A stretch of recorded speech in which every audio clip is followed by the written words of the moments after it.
Good afternoon, good evening, good after evening. What the hell? Good evening, good morning, wherever you are around the world. It is your dude, Mr. International Passport, for yet another groundbreaking live stream, brothers. I hope you have your popcorn ready.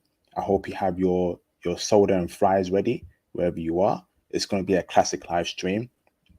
First and foremost, brothers, I want to say a huge thank you to all those who have supported the channel over the last few years. It is greatly appreciated. Thank you for your support and welcome aboard the new subscribers and new supporters. I welcome you with open arms into the International Passport movement. First and foremost, brothers, let's get the cash apps up. Let's hit the super chats. Let's support the channel. Join the Patreon that's pinned. That's you can see it in the live stream chat. Support the channel. That'd be greatly appreciated. And of course, let me introduce the topic. So today we have the highly anticipated Team Japanese woman and Team Filipina woman. So Team Japan versus Team Filipina. Who's better for brothers to date and why? And then we'll put it to a vote at the end of this stream. We have a few special guests here on the panel, and they will get a chance to introduce themselves later on. But I've got a couple of super chats already, so hold on, brothers, hold on. Shout out to Mr. Nate Kelly for the £2.13 cash app. Support the main event versus title match tonight, bro. Yes, indeed, brothers. Please support. That'd be greatly appreciated. Thank you for the super chat, Nate Kelly. Much appreciated, bro. Shout out to Mr. Sylvanus Hepburn for the £3.79 cash app. Appreciate it, bro. Thank you. Thank you. So let's get straight into it. We'll start with Thomas Demihin. Let us know who you are, brother, where you're from, and what team you're representing tonight, Thomas. Greetings and salutations, brothers. My name is Thomas Demihin. I am a DevOps engineer, and I am fully representing Team Japan. Let's do this, brothers. Fantastic. Thank you, Thomas. Mr. The Team View, you're up next. Please tell us who you are, brother, where you're from, and what team you're representing tonight, bro. All right, I'm the Field View. I am from America, North Carolina. I'm in IT, and I'm fully representing, along with 007, Team Japan. Fantastic. Let's rumble. So let's move on to Team Filipina now. Dr. Mike TV, please let us know who you are, brother, where you're from, and what team you're representing tonight. All right, ladies and gentlemen, good afternoon. My name is Dr. Mike TV. Currently located in North Carolina. Fully representing, of course, Team Filipino. Fantastic. And last but not least, we have the brother Gene, aka JD. Let us know who you are, brother, where you're from, and what team you're representing tonight, brother. Yes, thank you for that proper introduction. Name is JD. I'm hailing from Los Angeles, California, representing Team Philippines or Filipina, and we're ready to have this awesome debate. Appreciate everyone coming out tonight. Thank you very much for those great introductions. Shout out to Mr. Frank Harris for the £7.58 cash app. Thank you for your support, Frank Harris. Much appreciated, bro. Welcome to the channel. And brothers, please support the channel. Hit the cash apps, hit the super chat. Support me as to how you will support Kevin Samuels and Fresh and Fit. They get a lot of support from their supporters. But remember, I am providing you the solutions to the horrible dating scene in America, in the UK, and the rest of the Western Hemisphere, you know. Support the channel, brothers. So let's get straight into it. We have 10 questions to ask each panel member. The first question is, who is more feminine? And we'll start with Team Japan. Team Japan, Thomas, you go first. Who is more feminine? And tell us why they're more feminine over Filipina woman. All right, can you guys hear me? Loud and clear, bro. All right. For black men who are attracted to women of natural beauty and pure femininity, which includes Asian women, Japanese women are on top of that list. These women are gorgeous, and they know they look like supermodels every day. They know they are women of quality, and they use their feminine qualities like as if they're breathing air. They adore being well dressed, and they showcase fashion with class and grace. They pay a lot of attention to their appearance, brothers. They also have a healthy lifestyle. They're very fit, and their special skin and hair care makes them youthful throughout the ages, brothers. Now, these women have impeccable taste, and that only increases their femininity, but they exude Eastern exoticness that black men love. They act and look mysterious. Now, they want that, brothers, because they want you to understand them as individuals. They're very respectful, beautiful, and angelic at the same time, which wins black men's respect and admiration. But they're also extremely affectionate, brothers. They always showcase affection to men. Holding hands is something that they really adore. And it's normal when you are with a Japanese woman. They have so much fun with black men, and they know that as they always showcase their extremely beautiful smiles and delightfulness. They cherish being social with men, and they grasp that that's always an important part of the relationship. They carry themselves with such class, brothers. Again, brothers, when you're with a Japanese woman, that smooth, elegant, milky, creamy skin, that raven-like hair, that anime waifu smile, incredible. That amazing energy, followed by that articulate, sharp mind. Now, Japanese women are not only very feminine, but they're extremely educated and hardworking, brothers. They devote a lot of time to you, brothers, because they want to become better women. Learning and self-development is what they've been doing since childhood. Now, almost over 45% of Japanese women have a 10-year degree on psychology, brothers. So that's the thing, brothers. They come very well prepared when it comes to relationships. These women enjoy day-to-day activities, fulfilling their lives with outdoor activities and interests. Now, brothers, that's a good thing if you are very adventurous. You will never forget a Japanese woman, brothers, because, it's that style, it's that appearance, and it's always that first impression, brothers. Confidence to Japanese women is like walking in the park, and it's very attractive to black men.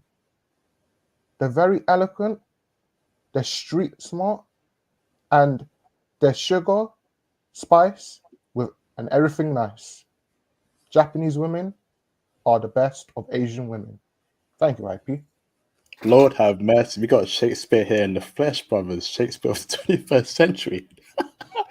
All right, man. The field view, you're up next, brother. Well, following up 007 is very difficult, but I will say that in addition to all of those things, along with their high education rate, it's not just about high education. It's about how they maintain their femininity with such a high level of education. It's not uncommon for Japanese women to get into a very sophisticated conversation about what a woman's role is with their undergraduate and their upper level master's and doctorate degrees, and try to determine what femininity is, what the position of a man and a woman is in a relationship. It's also true, just like Thomas was saying, that a high percentage of them tend to their man. Many of them are capable of cooking really, really well. And it's not just a rare thing that's a hobby of one or two of them. It's a very common thing. And in addition to that, and this is the last point I make because I think 007 just killed it, they're mindful of their partner, which is probably one of the most feminine things that you can do. It's not uncommon for them to be in public and preach up their man and brag about their man and make sure that when he takes the first step that they follow. This is a very common trait of Japanese women, and it's not uncommon for a person to be surprised about the fact that it's something that nearly every single one of them do. That's it. Oh, wow. Thank you very much, Thomas Damihin and the Field View, for stating your arguments. I'll now turn it back to Team Filipina. Team Filipina, tell us why you believe that Filipino women are more feminine than Japanese women. And we'll go with Dr. Mike TV going first.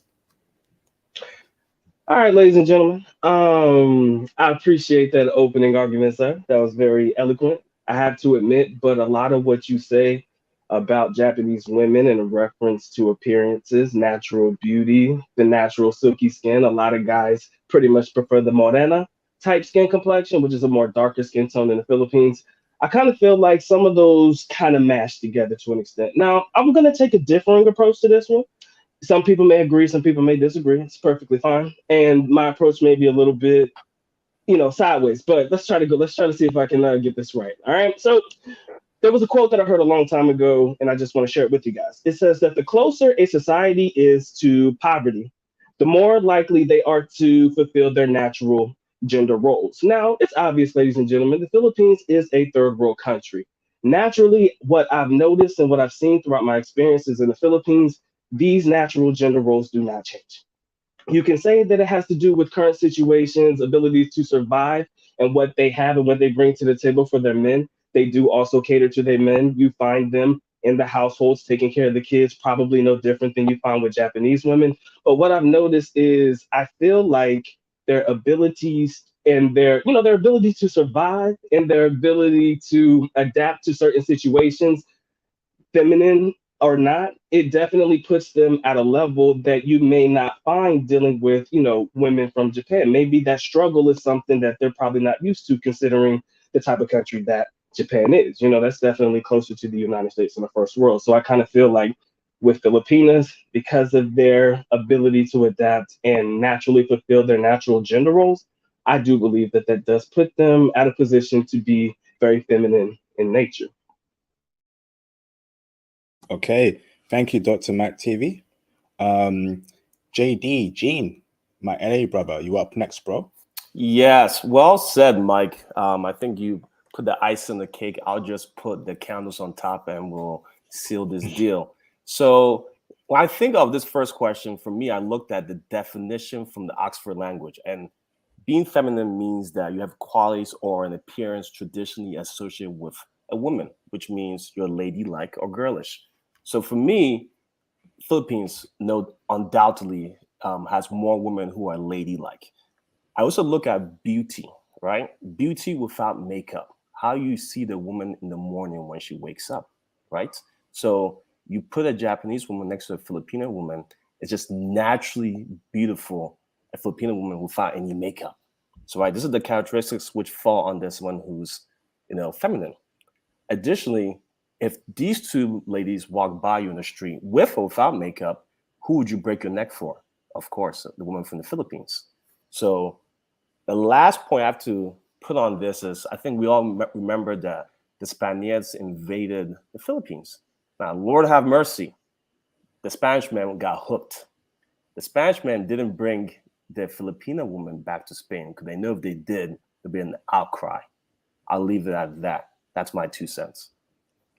Okay, wonderful opening arguments in the courtroom from both sides for the first question. We have 9 more questions, but let me read a couple super chats. Shout out to Mr. John Thomas, my mod, for the £3.79 cash app. Thank you, bro. He says, thanks for the show, support to Team Filipina. Okay, one of my mods is already Team Filipina. Okay, I can't wait for the votes. We'll see who's going to win. Let me run through the super chats real quick, brothers. Shout out to Mr. Joshua Epps for the $999 super chat. What's up, IP? I'm team both, team Filipino and team Japan. I love women. Hey, bro, yeah, you got to choose one tonight, brother. You got to choose one tonight, bro. But appreciate you, Joshua Epps. Much love, brother. Shout out to Mr. Conrad Grant for the $2 super chat. IP Fire Classic stream. We're going to eat tonight, fam. Yes, indeed, man. We're going to eat tonight. We're going to have that Mackie D's with that soda fries to the side. Thank you, bro. Shout out to Mr. Chucky Luciano for the $100 super chat, brother, man. Appreciate the $100 super chat, bro. Patreon member. We had a call a week ago. Lucky Luciano, man. Appreciate the support, brother. $100 super chat. That's love right there, brothers. That is love right there. You know, there's a new lady on the block called Melanie King. She gets 500 super chats from brothers, 800 super chats. Crazy, man. $800 going to a woman where she's not benefiting, you know, brothers like what I'm doing, man. So appreciate Lucky Luciano, man, for the $100 super chat. Appreciate the call a week ago. Still studying those videos you sent me. Yes, indeed, bro. We'll speak this week if you want to, bro. Appreciate, brother. Much love, Luciano. Thank you, bro. I appreciate the love so far, brothers. Shout out to Jeremy Sears for the $20 super chat. Shout out to Jeremy, Patreon member. Much love, man. I appreciate it, brother. You showing love tonight, man. I appreciate it, man. I really appreciate the love, man. It means a lot to me. 7 years in this game, giving you brothers these classics, man. 7 years, man. Crazy. Shout out to Jay Takashi. What's up, Jay Takashi? For the $10 super chat. Brother, I miss you, bro. Keep fire burning. Japanese women all day, every day. Plus, if you love cosplay, your girl got you. My Japanese girl did it. It was awesome, and she was kawaii. Great stream to all bros. Appreciate the love, man. Jay Takashi, man. Brothers, please keep supporting the channel. Send in more cash apps. Send in more super chats. You know, I am providing the solutions to the problems that's happening in the West. Fresh and Fit, Kevin Samuels, Melanie King, they get the support. So please support me, man. Appreciate it, brothers. Please support me. All right, next question now on the list. And hold on, brothers, let me get my questions up. Okay, so who is more wifeable out of Japanese women and Filipino women, and why? And let's flip it over to Team Filipina to answer this question first. And we'll start with Dr. Mike TV. Who's more wifeable? Oh, I thought JD could go since I went first the last time. Is that cool? Yeah, JD, you can go, brother. If he's ready. Yeah, go ahead, bro. Absolutely. Don't mind. Happy to share. So, who's more wifeable? I would say absolutely us, Philippines. Why? Because the women there are caring, submissive, and traditional. So, Japan is a first world country. Correct me if I'm wrong, but Philippines is a third world country. So any country that has Western influences, you're going to see a high number of women not being wifeable, the one that challenge the men. So Philippines still holds on to its third world mindset, although you can see a more a second first world influence in the Sea of Manila. But outside of that, they're more traditional. So which means that you're going to find more women who are wifeable. Second argument to this point why Philippines has more women who are more wifeable is the backbone or the backdrop of the Philippines is Catholicism. So religion dictates that, hey, if you marry someone, don't get divorced. That's a trait that we're not seeing nowadays. People will get married and get divorced 2 weeks later. So when you have religion holding you back, whether you believe religion or not, I don't care. But when that's the backbone of your existence, you're likely to sit there and say, hey, I'm a wife. I have to make this work with my husband. A few quick points, and I'll turn over to Dr. Mike. Is just typical roles, someone who's selfless and makes you better. So that's why I consider as a woman from the Philippines who's much more wifeable than someone from Japan. Mike, it's all you. I agree 100%, man. And to piggyback what he said with submissive nature and the ability to be catering and capable of taking care of their men in any situation, I've kind of found that these women don't mind letting their men lead. And I think that is probably one of the biggest things in society. Like my man said, coming from what would potentially be a first world country, a place where culturally you'll have some women that may be more combative because they're working in the same industries or they're actually competing for the same jobs or competition wise. With Filipinas, for the most part, regardless whether they work or not, they come home, they're taking care of their man. They're making sure their man is fed. They're making sure that their man has everything that he needs. This is coming from things that I've seen through personal experiences, things that I've personally experienced myself in my own relationship. And I just feel that wifey material definitely belongs to Filipinas. Oh, good arguments there by Team Filipina. Very good arguments. Now we'll then move it on to Team Japan, and we'll have the field view. You go first, as Thomas went first before. Right. So, well, those are reasonable arguments that you just made for Filipino women. I'm going to have to say that some of those arguments were perhaps slightly misinformed. I think when you make an argument about a country being closer to poverty or closer to, I guess you could say, a developing economic path, that they adhere more so to traditional gender roles is incorrect. Japan demonstrates this all the time. They are a developed nation. They are, quote, first world. And yet the influences from the West and the United States is not actually strong. There are superficial aspects of influence, but that has very little to do with how a nuclear family develops and how strong marriage is in that country. The divorce rates in Japan with a Japanese woman is exceptionally low compared to any other type of woman on the planet, including for Japanese women who travel abroad. The same thing may not be the case for any other type of woman, including Filipino women. Also, it's very important to say that the religion rate, or I guess you could say the religiosity, the piety level in Japan, it's not high because they don't go to church every Sunday. That's not something that they do. However, they still have long-term traditions that are built and inculcated into their culture that has existed for thousands of years. I mean, this is a group of people who have been writing poetry since before the English were called English. That's a long time. That's a long time for them to have those traditions. That's a long time for them to have ideas about what genders are, about what gender roles should be, and about what a nuclear family is going to end up looking like in a successful relationship and a successful marriage. So in terms of wifeability, I would have to say that in spite of high levels of development, high levels of income, low levels of religiosity or piety in that country, they still exceed standard or average levels of divorce. No, they still exceed standard or average levels of relationship, I guess you could say, retention compared to other nations. And I think that would also include the Philippines. The only other point that I would make is that there was a point made about natural beauty.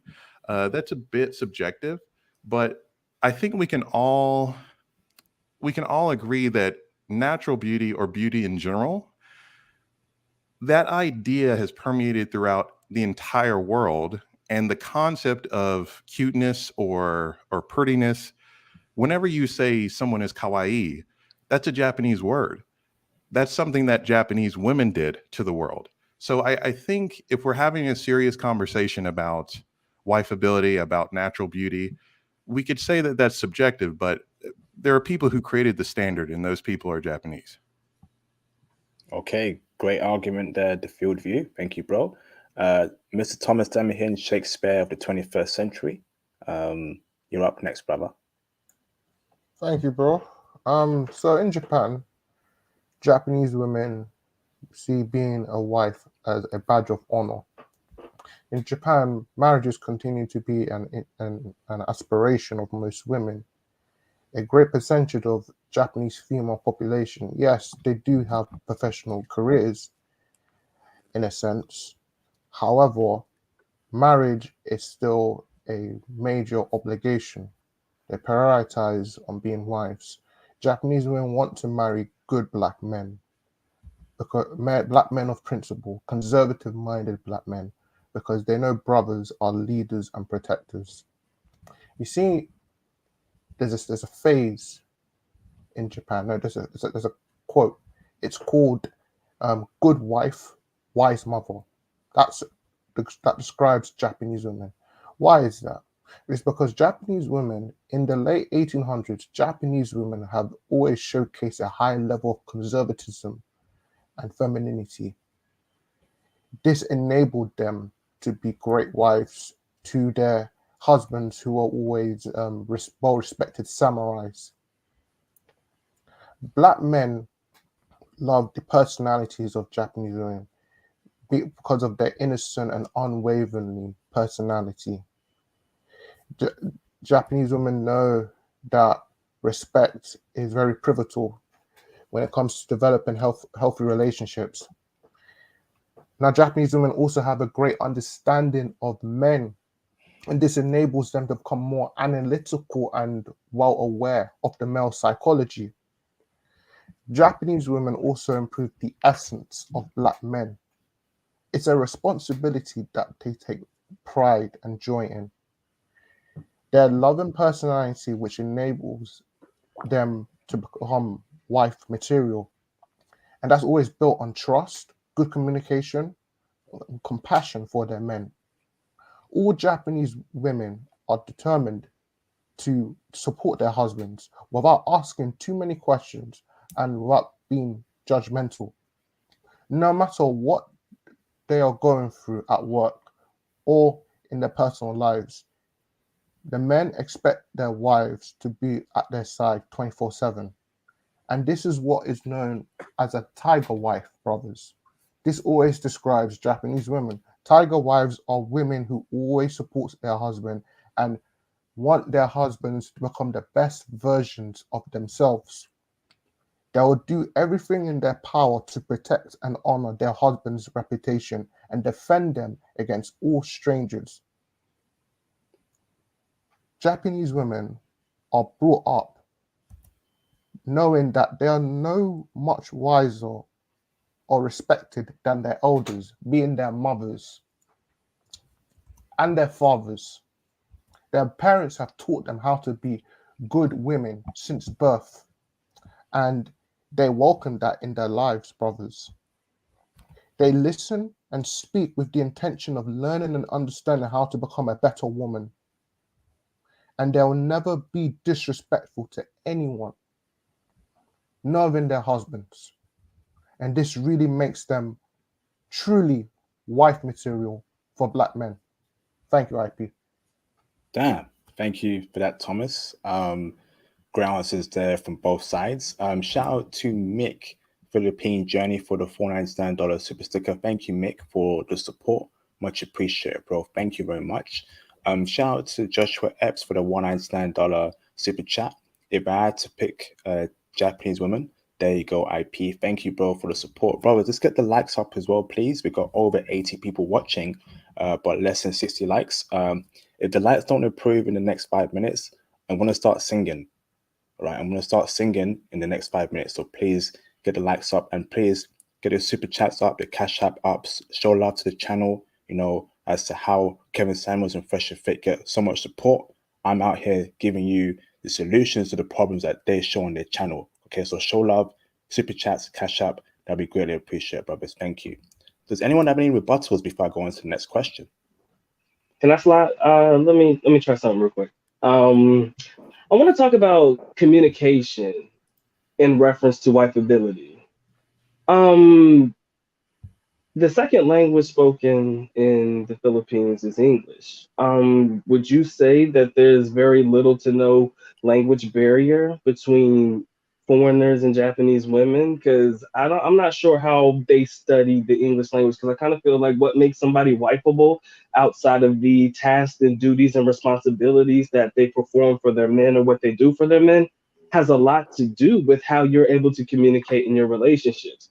Would you say that a brother would have to go to Japan and probably learn Japanese to be able to communicate with their young lady? Because I could travel to the Philippines right now and I can likely find a young lady that's going to speak to me in English, right? I don't really find it difficult to communicate with Filipinos just in the general sense, let alone Filipinas when I'm having conversations with them. So I guess I'm trying to figure out how the language barrier works in Japan. And this is just from a novice standpoint, just me asking the questions, because I know in the in the Philippines, that's never really been an issue for me. You know, being able to communicate with my young lady or my women, do they have to be the educated of the most educated for me to be able to talk to them? Do they have to go to these esteemed colleges or have this great educational background in order for me to be able to I can converse and answer that. communicate? Right. Go ahead. Yeah. So the answer to the last few that you asked a question about, do they have to go to do they have to have a fantastic education? Do they have to go to an esteemed college? The answer is no.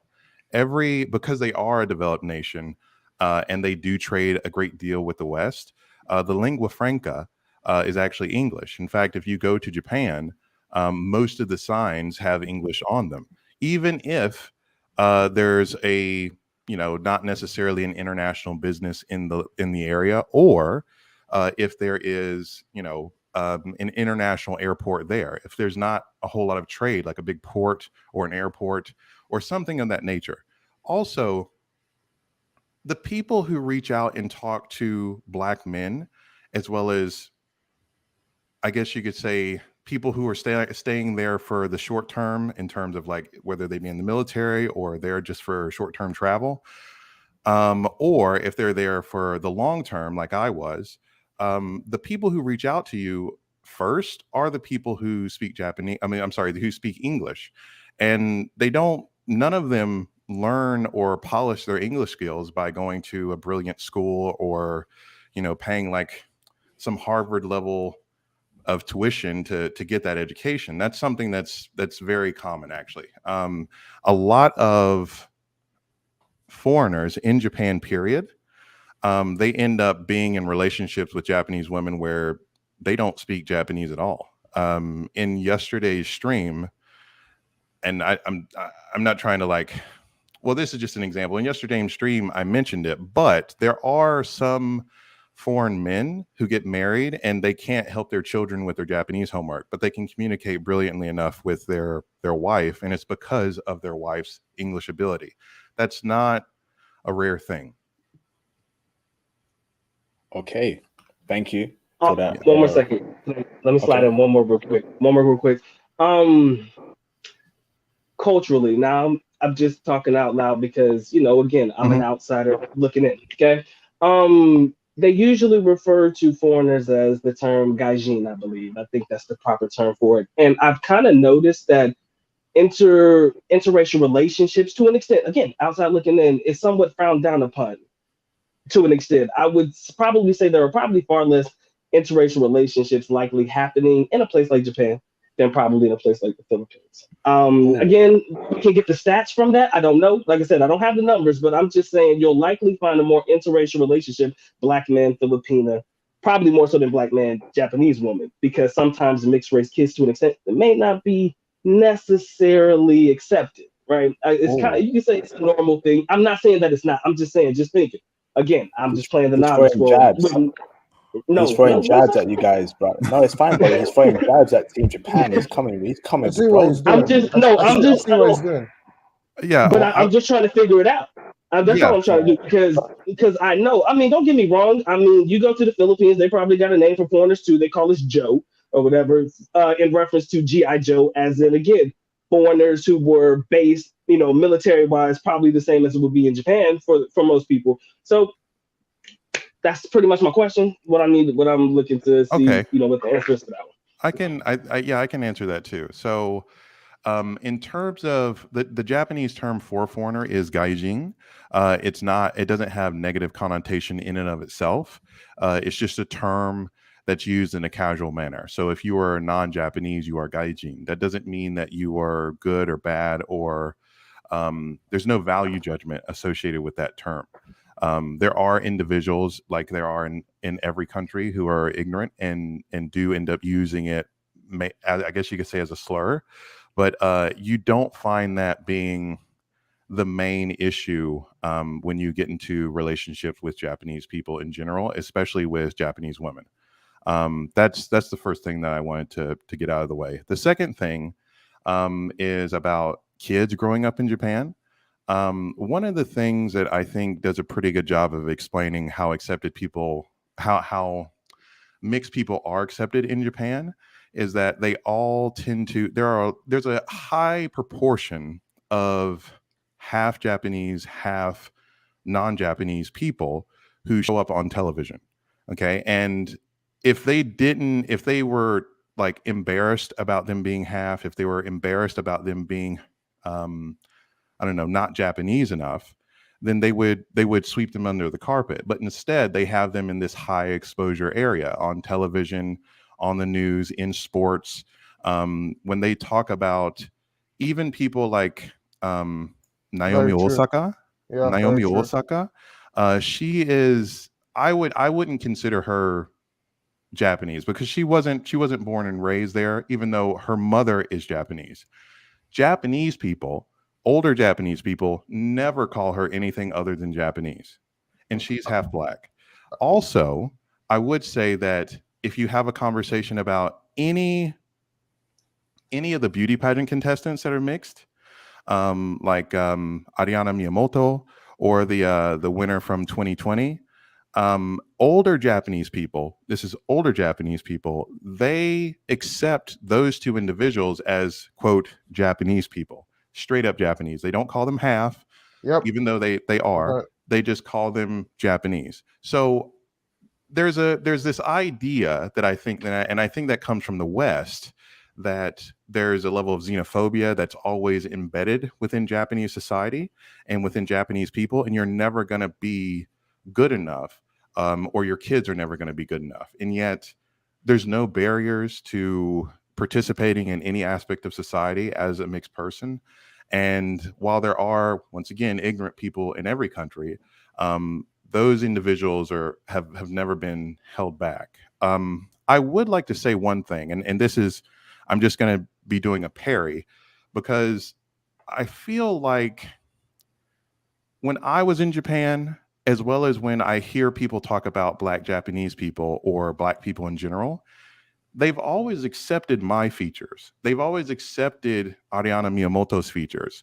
However, I know that there are I've heard that there are older Filipino people who still pinch the nose of their children because it's too wide, and they prefer a nose that is sharp and tall in the same way that Europeans have a sharp and tall nose.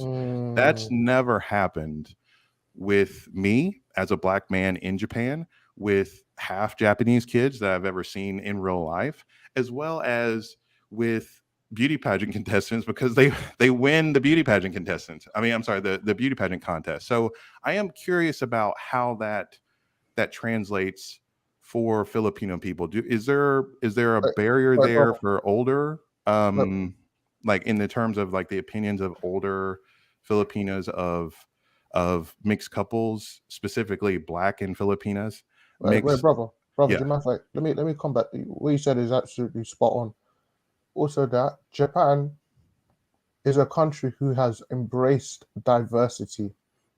There's a lot of Hafus, so mixed biracial Japanese people, and Black Japanese people are very prominent in Japan. And again, last year, Naomi Osaka was the one who torched the Olympics, and was very heavily featured in the Olympic ceremony. She was the one holding up the torch. Yeah. Right there, a lot of Japanese people were proud of her because there was a lot of patriotism, because they don't consider her, she's a Black person. No, she's a Japanese.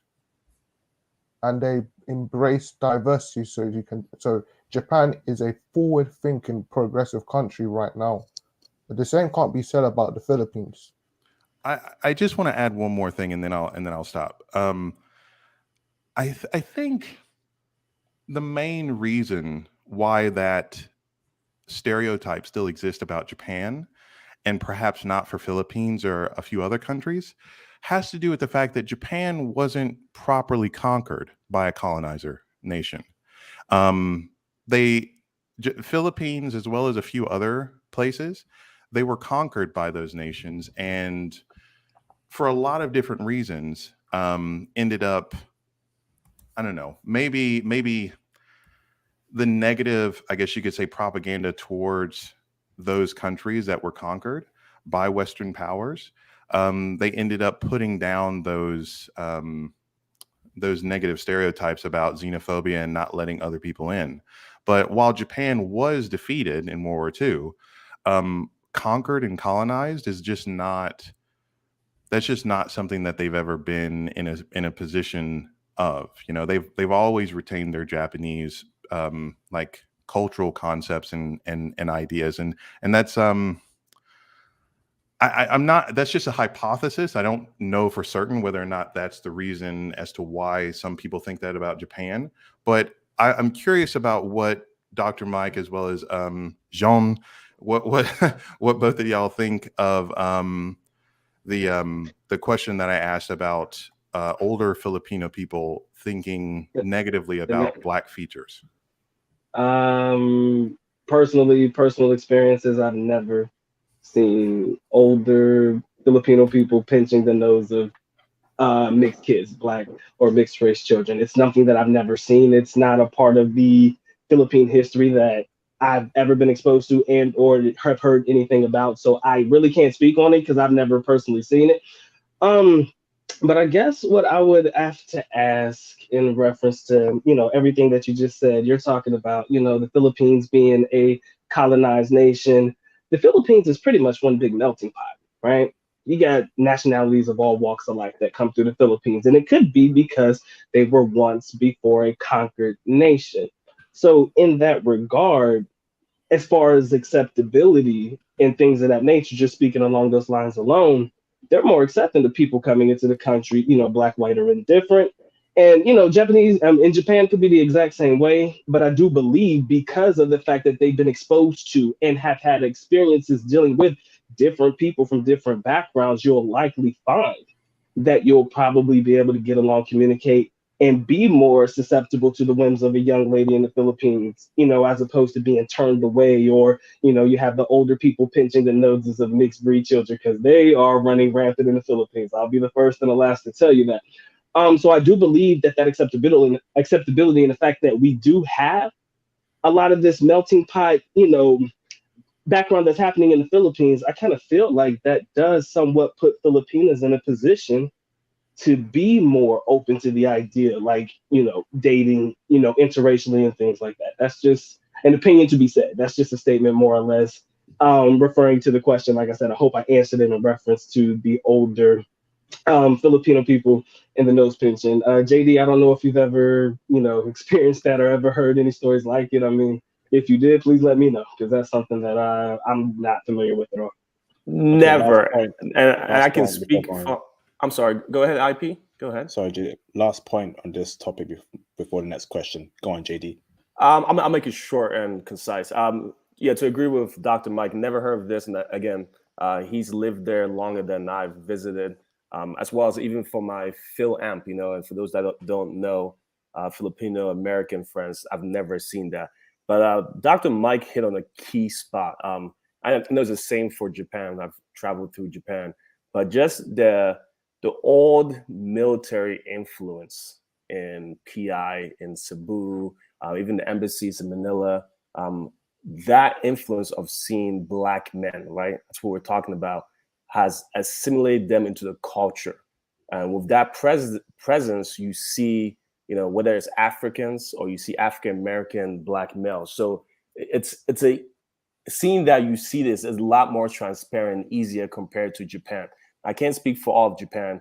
I know Tokyo is a little more diverse, and the other two gentlemen on the line can speak more for Japan. But if you're looking for a wife, and this is for our listeners, if you're looking for a wife who's not going to be heavily influenced by Western, culture, you want to go to the Philippines. It's just straightforward. It's straightforward. Let me finish my thought, please. Let me finish my thought, please. Thank you.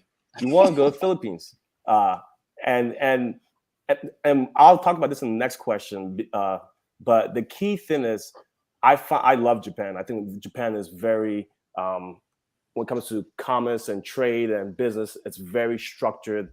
very hardworking people. And there's a lot of big cities there where you're going to find that kind of mindset. As for Philippines, Manila dominates it. They have other big cities too. But the more you push out to Providence, you're going to find less westernized mindset. And that's the key thing. Less westernized mindset. And this channel is based on less westernized mindset equals more of a woman who could be a wife, right? And then you can break that down to many variables. What makes a wife? A, B, C, D, right? So for me, you're in the Providence or the countryside. You're not influenced by America or anyone that's from Europe. You're more accepting to, you know, that American black guy or British black guy, wherever he or he's from. That's my last thought. Right, IP. Okay. All right. Last point, Thomas. Sorry to interrupt you, brother, but I was like, no, you can't. There's a question for that, so that's why I wanted. That's why I wanted to tell you, but it's all good. I was literally. Thank you, host IP. Okay. That was a great discussion there, brothers. A lot to think about. I told you this to be a hard debate, brothers. I told you, brothers. So whoever wins, best of luck. Let me read a couple cash ups and super chats. Shout out to Black Unicorn 2440 for the £4.54 cash app. He says for #team both. Appreciate you, bro, for supporting the channel. Thank you, bro. Shout out to Mr. Jonathan Hahn for the $4.99 super chat. I'll give you $5 to not sing. Depends if the lights are still low or not, brother. I appreciate you, brother, for the super chat, Jonathan Hahn. Thank you, bro. Much love, brother. Shout out to Deshaun Wilson for the $3 super chat. Deshaun Wilson, I see you, bro. Another regular supporter. Thank you for showing love to the channel and supporting. Brothers, can we please get the likes up, brothers, please? And can we please get the super chats up, man? You know, show love to me and the channel. Another groundbreaking stream. I'm trying to prepare you to get your foreign wives and your foreign girlfriends. So please show some love. Hit the super chats, hit the cash app. We got over 100 people. So send in a few donations. And, you know, if you love what I'm doing, if you want me to continue doing this, if you want to support me, hit the super chats, brothers. It means a lot to me. Thank you. Shout out to Jonathan Hahn for the $199 super chat. I'm sold on Team Filipina woman now. Okay. There's a lot more questions to go, brother. So don't put all your eggs in one basket yet, bro. Don't do that yet, okay? So next question now for you, brothers, is who is unlikely to convert to toxic, evil Western customs when you bring her back to the West, and why? And we'll flip that question to Team Japan, starting with Thomas Demihin. Yeah. So Japanese women are more unlikely to convert to toxic, evil Western customs. Now, overall, like I said in the beginning, Japan is a first world country, and they are much more richer than the Philippines. They have better accessibility to the Western culture. So they've been seeing the decline of Western cultures, or Western countries like the UK and the US for years. Japanese women, they're scholars of history, so they understand the problems that's going on in the UK and US, such as Western feminism, liberalism, the so-called Me Too movement, the women trying to destroy men as a whole by emasculating them, and the education system, which has thoroughly, in my opinion, failed today's generation of young people. Japanese women have seen that, and they are well aware, brothers. They are well aware. They want their children to be as conservative as steel. Now, Japanese women, they are very attuned with their beliefs and cultures, brothers. So even if you bring your Japanese wife to the UK, the US, her will is unbreakable, brothers. When you have your household, your Japanese woman makes that into your kingdom because of her. She makes that your household into that temple, that domain of glory because of that Japanese woman. Look, brothers, look at Tony Berry. Look at Brother Tony. He's married to a Japanese woman. He has 2 beautiful Japanese children. That's plain proof that Japanese women will never, ever allow the Western culture to affect them. And also, brothers, they seek black men because they know that black men are men of principle. And they will always differentiate the good black men to the black and the bad black men, aka the Pookie and Raries. They hate Pookie and Raries, brothers. They hate the Tyrones. They'll always go for the good, conservative-minded black man. And this is why they will never kneel to Western cultures. And they will always promote their culture overall. Thank you, IP. Okay, hold on, the field juice. Hold on, brother. Shout out to Chad for the $199 super chat. Team Latina, been seeing some Thai and Filipinas. Hey, thank you for the super chat, Chad. I much appreciate, bro. To the team view, you're up next, bro. Thanks, IP. So I would say that it is extremely unlikely for a Japanese woman to be converted by the sort of garbage that you end up seeing in the West. And the reason why has to do with the fact that Japanese women are exposed to the West. And for you could even say for over a century, for centuries, they've been exposed to the West, and yet they've adhered to the same traditional values that are mindful of the definitions of feminism that we all ended up underlining earlier.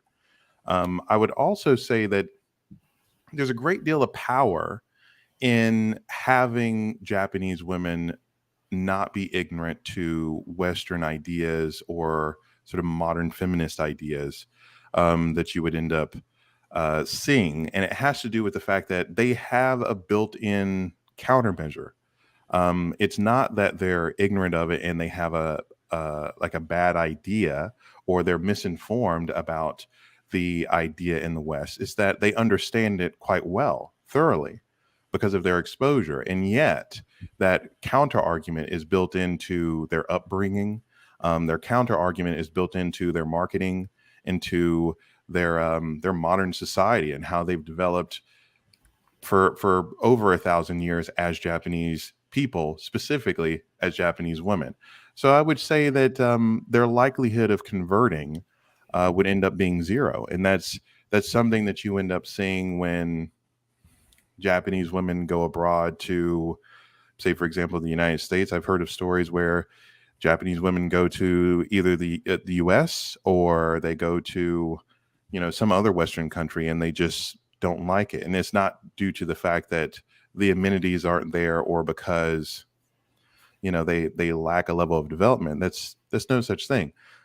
The reason why they dislike it ends up being a level of comfort based off of what they're used to. And one of those main things has to do with the fact that they feel like there are a lot of negative influences in the West. Okay, thank you, Team Japan. And now move on to Team Filipina, starting with JD. Thank you, IP. Great question. Great rebuttal from Team Japan. So all of these questions, you can really dive deep, but again, we're here to just give you a quick snapshot. So why it's unlikely for Filipino women to convert to toxic, evil Western customs. I look at it from a business perspective, right? I think I also alluded to it earlier in the last question. I look at it from location, right? So when we look at Asia predominantly, and we look at Southeast Asia, countries like Japan, Singapore, Hong Kong, I look at GDP, gross domestic product, right? So they're doing well. Now, there's many variables that go into GDP, but they're doing well, which means that the population has access to trade, technology, and which also includes influences from outside entities, in this case, Western culture. Philippines is doing well, but if you went on a good source, and Dr. Mike and I are talking about facts here, no fake news here. If you go to CIA.gov, it's a unclassified website, on that website gives you population for a country, GDP, and how they're doing. So Philippines GDP is less than Japan. So again, as many variables are going to GDP. I don't want to go to a 50-hour conversation, but if you have less of an influence to that culture, like Cambodia or like Laos, you're going to have less of Western influence. So I would say that's why I would say that the Philippines is unlikely to be influenced by Western culture. It exists. They can see Western TV shows. They can, they love British and American shows and news, and they know who the presidents are and what we're doing because it's global. But when it comes to, hey, you live in the Philippines, you live in this province, you don't live in, a big city in Japan. So you will not be influenced too much by outsiders in your town. That's why I look at it. And then I think I'll leave it at that note and I'll turn it over to Dr. Mike. Yeah, man. The way that I look at it, though, you said it, there is some exposure. They watch the TV like everything else. And even before, when I mentioned the idea of, the influences based on being conquered, which was mentioned earlier before, if you want to go ahead and say it, it's already there. You can say, oh, man, Western ways is already in the Philippines, if you want to see it that way. But guess what? It ain't done that to them yet. I mean, overall, culturally, we're talking about the generalization of it all. It's already been there. If you talk about all the things that the United States and all of this stuff has already brought to the country, it's already there, but it ain't changed them yet. Hasn't stopped brothers from traveling to the Philippines yet. So if you look at it, if it's already there, that already exists, it's already in their face, what more is there to be exposed to? If it hasn't gotten to them yet, it changed the culture completely. Exactly what else is there left for, what other exposure is there that could potentially lead to the toxic, the toxic Western ways? At least that's the way I look at it. Like if it's there, it's already in existence, it's already in the forefront in the minds of Filipino people, Filipinos in general. Even if you did take them to the United States, for me, it does depend on who you are as a man. Of course, it does depend on how you've educated your Filipina before going to the United States about what's going on, if this is going to be your wife. Now, again, if it's a Japanese woman traveling on her own, that's a little different as opposed to her being married to a foreigner and the foreigner taking her there. But from my perspective, the way that I'm speaking on it, it's more or less, the Filipina marrying the foreigner and bringing them there. If it's already been exposed to them while they're in the Philippines, it's less likely that it's going to change them if and when they do get to the United States. Again, but it does depend on the man. If we're going to be honest, it does depend on the man too in that regard. Okay, hold on. Shout out to Joshua 1 for the $2 super chat. Do some restaurants not patronage foreigners, Japan? All right, before I talk about rebuttals, I think that's a question for Team Japan. So the field view or Thomas, can you answer that question briefly? Hey, IP. Yes. Sorry to cut through. But this question really quick, so I don't forget. Again, Dr. Mike made some really good points. I honestly, I think as men in this chat room, if you took a Japanese woman back to the States or a Filipino woman back to the States, I think it's even across both layers, right? They will convert or adjust to Western ways only if they're surrounded by other women, right, who are influencing them. So it's again, I think it's very subjective, and it's where you bring a woman from Japan to LA, she's gonna be influenced, right? But you take it to a countryside of Idaho, ain't gonna happen. It's very rare. So it can go both ways. It's almost a tiebreaker. Just to be fair, Okay, thank you, JD. The field view, is that a question you can answer, or Thomas? Yeah, I can. So there are some places where it's like members only, or there are some select places, not many, where it only allows not necessarily a secret society, but not the general public to. It doesn't allow in the general public, and because of that, it would include foreigners, and that includes Black people. But it's not because of anti-Blackness. It would exclude people who are Black, white, as well as anyone else who is not a part of that sort of in group. Once you get into that in group, then you would be able to go in the same way. I don't know how many people in the chat watched the stream that I did. It was a long stream, but in the same way that some places don't allow you to go into with like if you have tattoos, but if someone who knows, like say for example, the owner brings you in, you'll be fine. So there are some places like that that'll exclude you, but it's not anti-blackness thing or anti-foreigner thing necessarily. It's more of an unfamiliar thing. Okay, thank you for answering that question, brother. Shout out to Black Wolf for the $5 super chat. Keep up the good work, IP. Soon black men will be the most desired men in the East. Yes, indeed. Yes, indeed. Facts. Thank you, bro, for the support. Thank you, Black Wolf. So any rebuttals there from anyone regarding that last question before I move on to the next one? I was just gonna support Jean and his idea of saying that it was that could be very subjective. I do feel that there are, because I do know specific Japanese women who have come over, and while they're good at being a chameleon, they don't end up like accepting Western ideas. But like he said, and I think that's a good point, that it's very subjective. There are some people who are less weak, or I guess you could say less strong-willed, or less capable of making that counter argument, or they were, I don't know, maybe not brought up in the way that would prevent them from accepting the bad things about the West. So I think that was a good point. Okay, thank you, the field view. On to the next question now, brothers. The question is, who is less likely to file for divorce and why? Okay, once again, for everyone in the live stream chat, who is less likely to file? Hold on, bro. Who is less likely? Hold on, bro. Hold on. Who is less likely to file for divorce and why? And we'll flip it back to Team Filipina. Dr. Mike, since you want to speak, you go first, bro. Oh nah, man, my mic was off mute. I'm sorry about that one. I was actually, I got you though. But it was alluded to before. Just go ahead and get it out the way. The Philippines is a country that doesn't really allow divorce. So if you really want to focus on that alone, because divorce doesn't exist in the Philippines, if that's the way you want to look at it, you'll probably say Philippines, right? But then again, that's just a rule, a legislature. That's a rule in a law that exists in the Philippines. I think there's only one other country that does that. And I think that's Malta.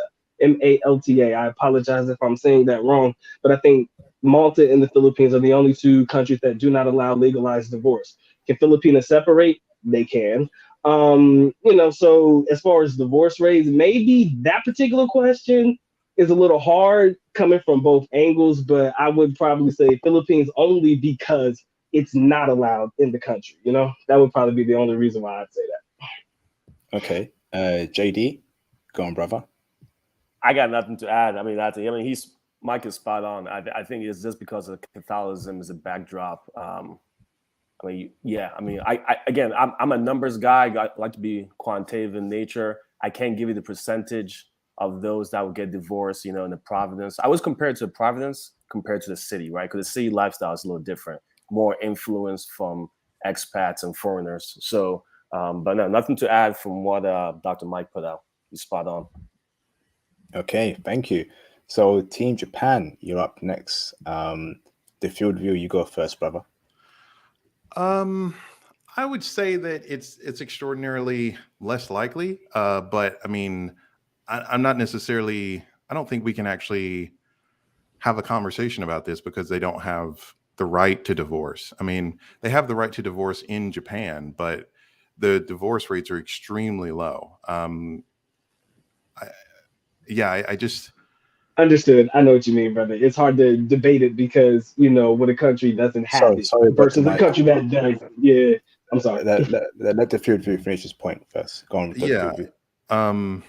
I don't know. I mean, I guess that's the only point that I can really make. I mean, they have the option to divorce, and yet the divorce rate is extremely low. I guess, but that's not necessarily an argument against a country that doesn't allow for divorce. I would say that Japanese people overseas, they don't have a high divorce rate either. But that's I don't know if that would be out of pocket in terms of this conversation. So Okay, interesting. Thomas Demihin, do you have a point for this? Yes, I do. Yeah, Japanese women, they really don't see divorce as an option, to be honest. That's why they're unlikely to divorce their partners. You see, they choose their partners very carefully. And wait, can you guys hear me? Yeah, I can hear you, bro. All right, cool. Yeah, Japanese women, they choose their husbands very carefully. So they're very determined for their marriages to work. And you see, when it comes to foreign husbands, they do the same as well. Like they want to ensure that their foreign husbands, they respect their cultures, they know their way of life. So that's why they're very careful. And the other reason why Japanese women are less likely to file for divorce because they know that throughout their lives they desire a good family. So they avoid any sensitive topics that may cause division. So they have responsibilities to own their mistakes and learn from them. That's the main attribute for Japanese women, and that showcases a lot of wisdom and great character. Now, the whole concept of divorce is very troubling for Japanese women because there's a quote that's been ingrained into the Japanese society, and that is divorce brings family shame. That's a very core belief in the Japanese culture. And if a Japanese woman gets has a divorce from her husband, because in Japan, when it comes to divorce, the husband always wins. The Japanese woman gets disgraced, so they have that fear element to never file a divorce. So that's why it's their responsibility to choose the right husband at the beginning. So this is why Japanese women are less likely to file for divorce as IP. Great arguments there from both sides. Any rebuttals before I move on to the next question? 5, 4. Quick question: what is the actual marriage rate in the Philippines? I mean, in Japan? Like, I know in the Philippines, even without knowing the numbers, there are probably a lot more marriages probably that happen in the Philippines than probably in Japan. But I was wondering if anybody knew what the actual marriage rate is, and could that equate to the reason why there may be lower divorces? You mentioned earlier that they do go through a rigorous process in choosing the men that they choose to be with, but could it also be because there are not that many people getting married in Japan that could lead to the low divorce rate as well? Math. So in terms of numbers, that's not, those two things aren't related. I mean, divorce rates are just a percentage. So you end up taking the number of people who are married and then dividing that. I'm sorry, the number of people who divorce and dividing that by the number of people who are married. So it doesn't. Are you trying to ask another question, or what do Nah, you you're mean good, by that? bro. Nah, I was just thinking about based on the number of marriages and if there aren't as many marriages happening in Japan, could that necessarily lead to the reason why there is potentially low divorce rates? That was kind of the way that I phrased it, and I hope that came out right. That's why I was trying to think it through, but I hope that I was able to deliver. It may have Well, come out. Yeah, go ahead. I'm sorry. well, no, I was just going to say that, I mean, out of all the people that end up getting married, a large number of them remain married. So, I mean, that's not really. I'm not entirely certain if that was the question that you were asking, but I mean that's the answer. So, um, It's all good, guys. We can move along. I was just curious. That's all. Okay, thank you. Next question now is, and brothers, hit the super chat, brothers. Please show love to the channel by hitting the super chats, hitting the cash app. Keep sending in more donations, show support to a movement that's been happening for the past 7 years. I've had this channel for almost 8 years now, giving you brothers free intel. I've saved a lot of brothers' lives. Brothers have gotten married off my intel, okay? I've gotten girlfriends off my intel. They're living great lives, okay? So please support the channel, get the likes up, hit the super chats, hit the cash app, show love to me and the channel. That would be greatly appreciated. Support me as to how Fresh and Fit and Kevin Samuel supporters support them in every single stream, okay? Let's keep it steady. Let's be consistent with the support, please. Next question now is, who raises children better and why? A very important question. Eventually, some brothers here want to get married and you want to pick the right woman to raise your children. But out of Japanese and Filipino women, who raises children better and why? And we'll flip that back to Team Filipina, starting with JD. Yes. Okay, so who raises children better? Philippines. Reason is simple mindset. It takes a village to raise a child. So in the Philippines, again, you're looking outside Manila, into Providence, the countryside, and typically, I know when Dr. Mike speaks, he can agree with me on this point. Everyone is living on a compound, or everyone's living close by down the street, right? And a lot of these people have the support you that they need from their parents, grandparents, brothers and sisters, right? So that's one reason. Second reason is, so I spent about 6 years living abroad in the Middle East and Europe. And when I met a lot of Filipina women who are working abroad, a lot of them was sending money back, right? I was like, why are you sending money back? And the first reason was, I'm sending money back so my kids can go to school. So Filipinas also value education. I know Team Japan will say the same thing too. They value education. Everyone values education. But that was one central point that I really liked. Three, what I noticed when I met Filipinas or even Filipino men in anywhere in the Philippines, some of them caught me off guard because they spoke better English than some of the Americans in America, right? And it caught me off guard because I was like, hold on a second. Did you live abroad or have you had some schooling in America? And they're like, no, we just speak good English. And I was actually embarrassed for Americans. So that validated that point that they do invest in education. Those are a few points, and I will turn it over to Dr. Mike. Yeah, bro, spot on, man. Philippines, very, very tight-knit culture when it comes to family. Like, family is very, very big. And that village raise a community thing you mentioned earlier was exactly it. Like, you'll have many families living in one home, helping to raise all the kids in the household. So it's pretty much growing up in a loving, caring environment. And that's usually dealing with the majority of Filipinos that any foreigner, Black men included, would find themselves in relationships with. Family comes first, and family is definitely important. So, there is priority for kids, of course, education, and, the love and, all the things that are required to help nurture and nurture the kids as they, grow and things like that. So, yeah, man, very tight knit, family oriented type of country. And I do believe that does make it Filipinos definitely in a better situation, I believe, to be able to raise kids properly, or they may be the best to raise the kids within these two particular women that we're talking about.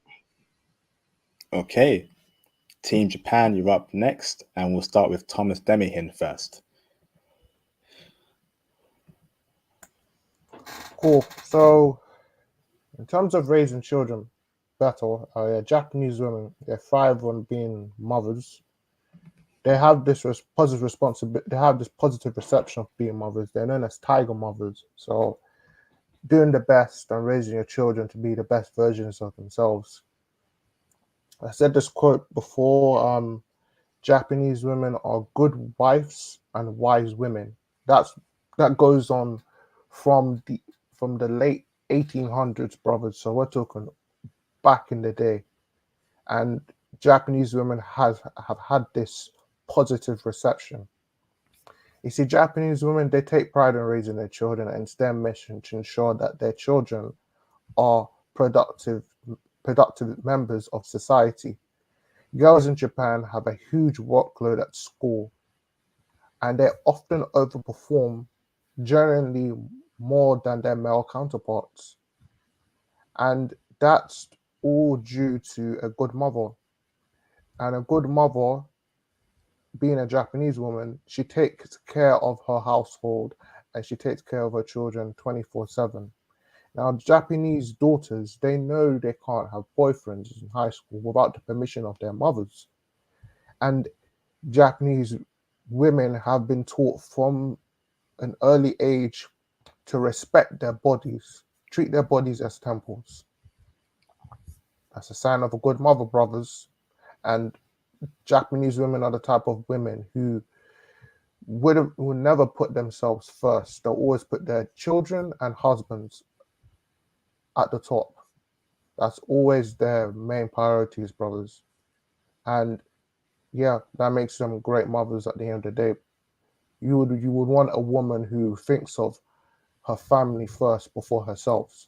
So this is why Japanese women are great at being mothers, IP. Fantastic. Great arguments from both Team Filipina and Team Japan so far. The Team View, you up next, brother. Okay. Obviously, I'm going to say Japanese women are going to be able to raise children better. The few main points is one that I'm going to make specifically about the women that end up doing the raising. Most Japanese women were brought up for a longer period of time with, less trauma and less, I guess you could say, economic concern. And because of that, and I'm not saying that, for the last, 100 years, they had nothing, they had no issues, but in their society, they've been pretty safe. And even in Japanese, there's a term called heiwaboke, and heiwaboke it means a sort of ditziness, or a ditziness that comes from a long period of peace and tranquility. And with that, a lot of people don't know this, but if you experience high levels of trauma, if you experience high levels of like economic concern or issues in terms of what you're going to do for your family, one of the main weaknesses is that you end up in basically having some self-induced form of paranoia. Being able to operate within a society that induces that less makes them far more capable than, I would say, many other women around the world to be a good mother. One of the other things that's very common is that a lot of Japanese nuclear families, they end up remaining intact, even though the father may go to some other city for work, even though the father may not even live on the same island for work. And the Japanese mother is seen as the anchor of the family in the household. Oftentimes, the Japanese mother will take care of the father's parents as well as her own parents and the kids in a household. And on top of that, they also exist within a nation and a culture where they can have, a well-defined job, 9 to 5, or something more malleable than that allows them to go to work, and they'll still come home and they'll still do those duties of protecting the household, of being the anchor. And that's something that's quite fascinating about Japanese women. Another few points that I wanted to make, and just make it real brief, is that not only are they stay-at-home moms, but you can tell that the quality of their upbringing comes to light whenever you watch any videos about Japanese children. I mean, just watch videos about Japanese children put in a scenario where someone drops their wallet, or someone loses something at the train station. The Japanese kid will always, they usually have this in like candid camera and some sort of like position where, the kid doesn't know that it's being filmed, and they'll be at a bus stop, and the kid will run over and just like always help out the person who has lost something, always help out the person who has dropped something, always in a position to do the right thing, even though they don't think anyone's looking. That's a very common state for most Japanese kids. Japanese children being brought up in the right way is pure evidence of good Japanese upbringing by their mother. And that's in addition to the fact that most Japanese moms, even today, are actually at a high percentage of being stay-at-home moms. I think them being able to raise Japanese children being a question is ridiculous. I mean, of course. Okay, fantastic arguments from both sides. Any rebuttals from any side before I go on to the next question?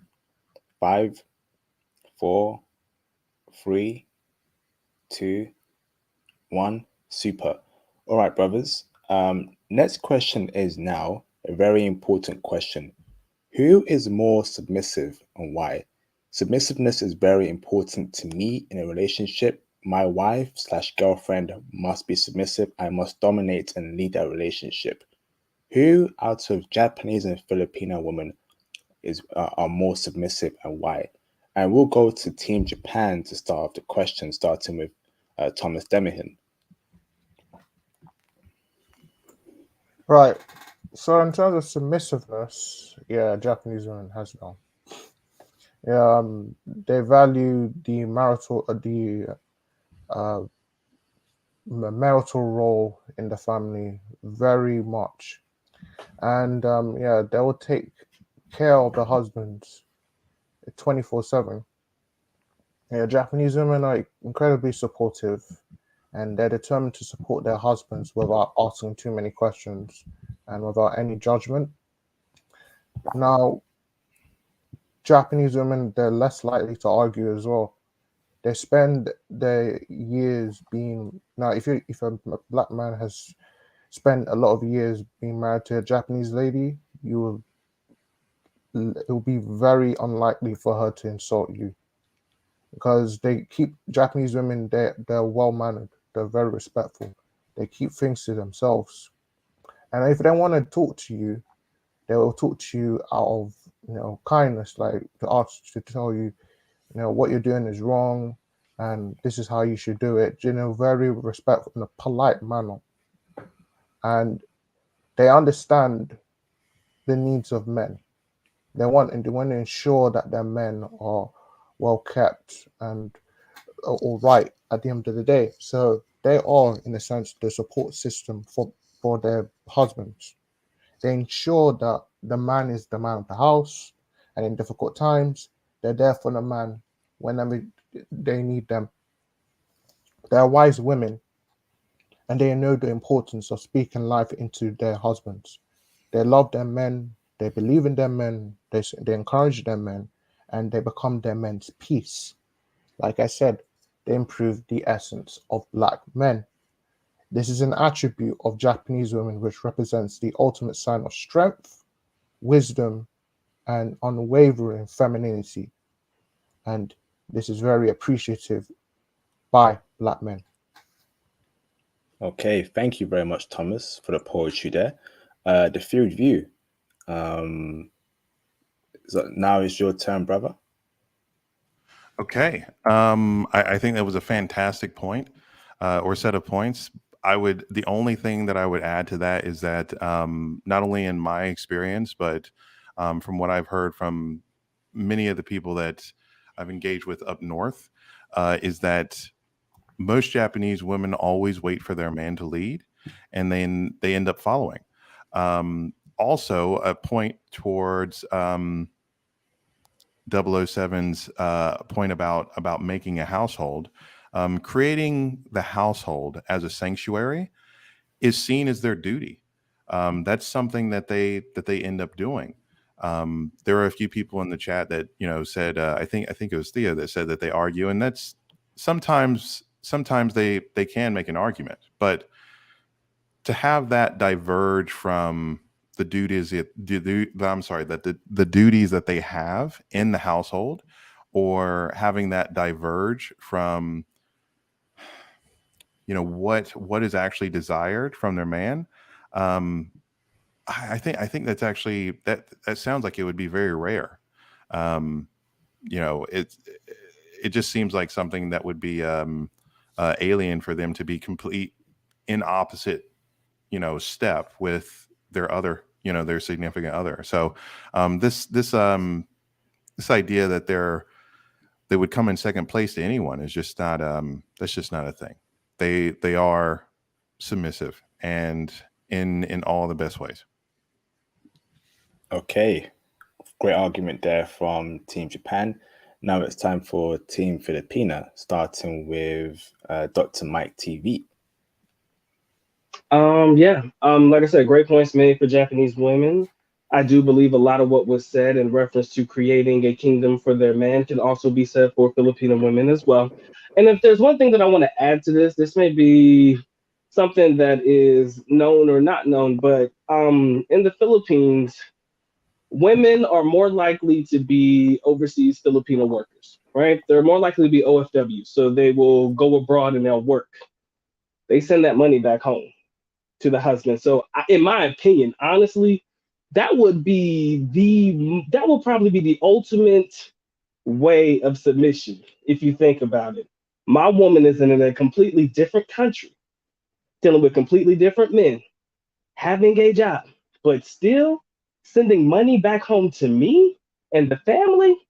If that doesn't sell it, I don't know, man. I mean, because it's a rarity that you see a lot of that happening with women in general. Of course, it does depend on the relationship you have with your young lady, of course. But I do believe that does play a major role. Granted, whenever they are in the household taking care of the families, they actually do take care of the family. They actually do whatever their motherly duty, wife duties are. No different than what was mentioned for Team Japan. But I also just want to throw that extra caveat in there because I do believe that is something that is overlooked because it's not something that may be common or it may not be common practice or anything that really happens in Japanese culture. I'm not sure, but I know that because women are more likely to be overseas Filipino workers, coming from the Philippines, and for them to send that money home, I do believe that plays a significant part in what makes a woman submissive enough on the financial side to send the money home and help continue to take care of the family, the kids, etc. JD. Oh, here we go. Okay. Everyone in the chat room, this is why Filipino women are more submissive compared to Japanese women. So they believe in the CEO of the family. The man leads the family, right? Japanese culture, y'all want two CEOs, a man and a woman. I know the other two guys want to hop on and have a rebuttal, but in Filipino culture, you're going to find that the man will be the CEO. Look at how many TikTok accounts come out of Japan, out of Tokyo compared to PI, right? Talking about feminism and you go girl, you a bad boss. Now we don't need that in Philippines, and you won't find that in Philippines. Secondly, if you want to eat good, get with a Filipino woman, right? So what I'm trying to say is that she's still traditional, right?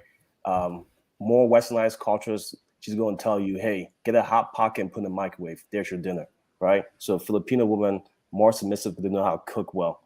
I'm sure Japan has women who can cook well too, but I'm just talking about, I've never had a guy complain about Filipino food. If you're religious, that's a no-brainer right there, right? She's gonna be more submissive because she's gonna follow you in whatever you preach to her from the Bible, if that's for you.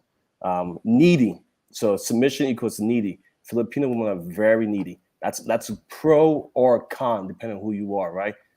So that's your job as a man to push off and keep it balanced. But if you want someone who's needy, they're going to do it compared to other women, like, for example, from Eastern European countries who are not so needy. Let's see what other points I have. I think it was mentioned by Team Japan. I agree with them that they both put their men ahead. So I think it's an equal tie. And then let's talk about the real talk. Let's talk about pay for play, right? How many people are booking flights and going to the Philippines compared to Japan? More people are going to the Philippines for pay for play for professionals because they know they're going to find that. Japan has that, but I'm just saying you're going to find that more in the Philippines, right? You're going to do pay for play and go to Thailand before you go to Japan, right? So just a food for thought. Think about that, fellas. And the last piece, I think, goes for both sides, is just a loyalty piece, right? A lot of Filipino women are very loyal, and that's a good trait of a submissive woman. Okay, great arguments there from both sides. I actually want to raise a point here. I want to ask JD a question here. JD mentioned about how there's a lot of TikToks coming out about feminism in Japan. JD, are you sure about that, bro? Where are you getting that from, brother? JD? No, I'm just talking about, so I have a friend, my buddy's not going to put his name out there, but he's out on the ground. So I love Japan, right? So Japan, I think when it comes to, let's talk about creativity and innovation. Tokyo is a beautiful city. Anything you want and you want to find, you're going to find it there, right? But again, that brings in a lot of business from outside entities. Now, I haven't been to Manila in about 2 years. When I was in Manila, you're going to find that, but you're not going to find the same amount of creativity, right? So the whole point I'm trying to say behind this is influence from outside forces, right? So there's just more, I find that there was more creativity, innovation, artistic mindset being in Tokyo in comparison to being in Manila, right? So it's not saying Filipino people are not creative. I'm just saying more technology you have, more influences you have, you're going to see, women there are going to see advertisements and more things coming from Western culture. But Okay. brother, sorry, Keith, but brother, Okay. they look down on feminism. They want to be Japanese women are traditional women. They hate women who are very liberal, like being masculine, being men have toxic masculinity. Japanese women, they say that. Bob, what is that? They hate Western feminism. They really hate it. Absolutely, absolutely, brother. Again, I think it goes both ways, because you can go to the Philippines and find the Filipinas who are all for feminism, right? And then you push out 20 kilometers up north and you don't find that. So yeah, it goes both ways. Absolutely. I was just going to make a point about, you said something about, I don't know if you were trying to make a point in favor of the Philippines. You said they're more likely to go to the Philippines or Thailand to pay to play. DJ? That's Or not what I JD? said. I said as okay. men here in this group chat, if we took a survey, right? Surveys Yeah. don't lie. The numbers don't lie. If Yeah. you said, hey, you guys want to pay to play, would you want to go to Philippines or would you want to go to Japan, right? I think you get probably more results for the Philippines. Do you want to go to Thailand or you want to go to Japan? I think you get more. I can't speak for everyone in here, but I think in those countries, you can find a good woman, but you can also find your pay for play. Same in Japan. What do you mean by that? Yeah, Pay for play is professional. Is that paying for box? Paying for box, right? Paying for what's box? We're using So paying for prostitutes. Professionals, yes, pay for play. Oh, yeah, that's Are you not crazy, bro? okay. Bro, well, are you crazy? What? I'm not crazy. I'm pretty about? sane. Hey, we ain't doing that on this channel, bro. We ain't paying for no box, bro. You just answered, bro. You just answered our question. Japanese women, they're suited for marriage. They're suited for marriage, bro. The submissiveness exists. I would say that the submissiveness exists in Japan. If I don't know. Maybe should that be stricken for the record? No. I think you have to look at it counterintuitive, right? So I'm saying that don't look at it from just paying for whatever, look at it as, hey, I'm going to another country. The women of that country are more submissive to men. Yeah, don't look at it as they're not submissive. They're more, look at the facts. Like, okay, so if you went to Cambodia, you find that there? Not most likely. I've been to Cambodia. Oh, wait. Are you okay? So are you trying to say the opposite then? Like if there are fewer pros there, then they are submissive because it doesn't take money? Is that what you're saying? I'll leave for a different conversation. We can go just take a survey and do the logic. So you have to look up. I think look at submission, the meaning of submission, and then look at female in the population who's submissive. Go ahead, Dr. Mike. Nah, I mean, I was trying to figure out how it was going to be worded. I assume my man was trying to say is that, I guess if you see where men are likely traveling to the most outside of the whole, the pay for play activity, you'll probably find likely that you'll have a lot more men traveling to the Philippines than probably places like Japan. Oh, well, that's correct. I think that's the reason why we're having this debate now. It's because of, what sort of marketing campaign those places have. And I mean, it depends on who you are. I don't necessarily think it's a good thing, but whenever people think about Japan, they don't necessarily think about, you know, Pattaya or like, you know, Bangkok, Thailand or something, you know, like that's not usually the things that people end up thinking about whenever they think about Japan. Correct. Yeah, So you're going to find classier women in both countries, but I'm just saying, we look at the definition of submission, right? Being submissive to someone. So if you look at that, where are you going to find more higher population of people who are going to be interested in Black males? So you can dive into it. Go ahead. Maybe based on sexual liberation. I think that's kind of overall where he might be trying to go with this one. I'm trying to yeah, I was, because I had to think about it when I was listening, of course. But I think it's more based on sexual liberation. You'll probably find that there are likely more sexually liberated women in the Philippines than probably a place like Japan. Correct.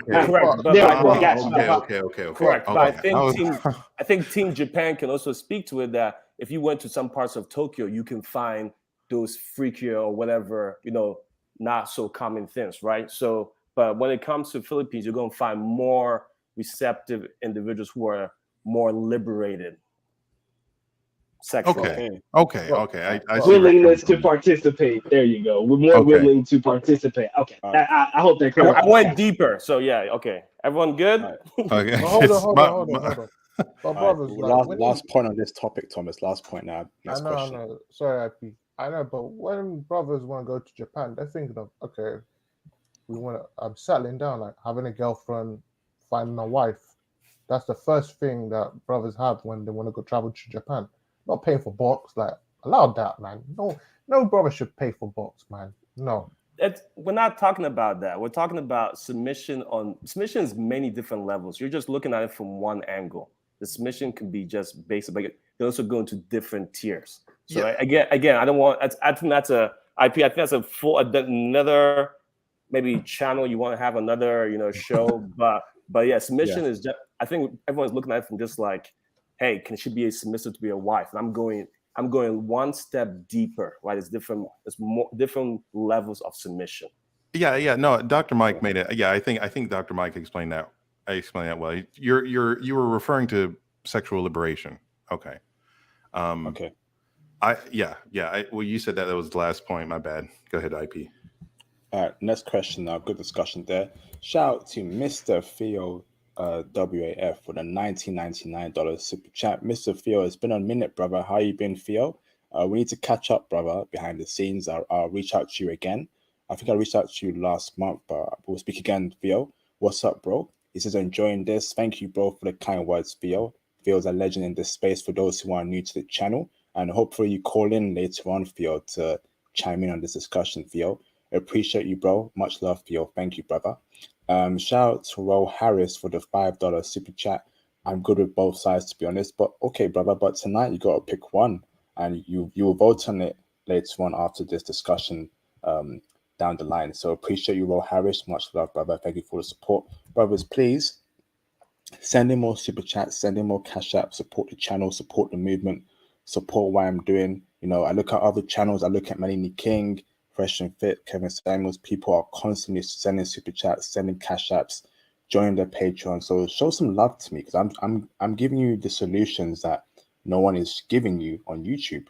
No one is giving you 3-hour, 5-hour interviews, video content about women you can date all around the world. I'm literally saving you brothers' lives here, making sure you go for top-notch women and stop dating women with body counts of 50 to 100 in the West, you know? So please support the channel. Appreciate you, brothers. So next question for you, brothers, is who is likely to have a higher body count and why?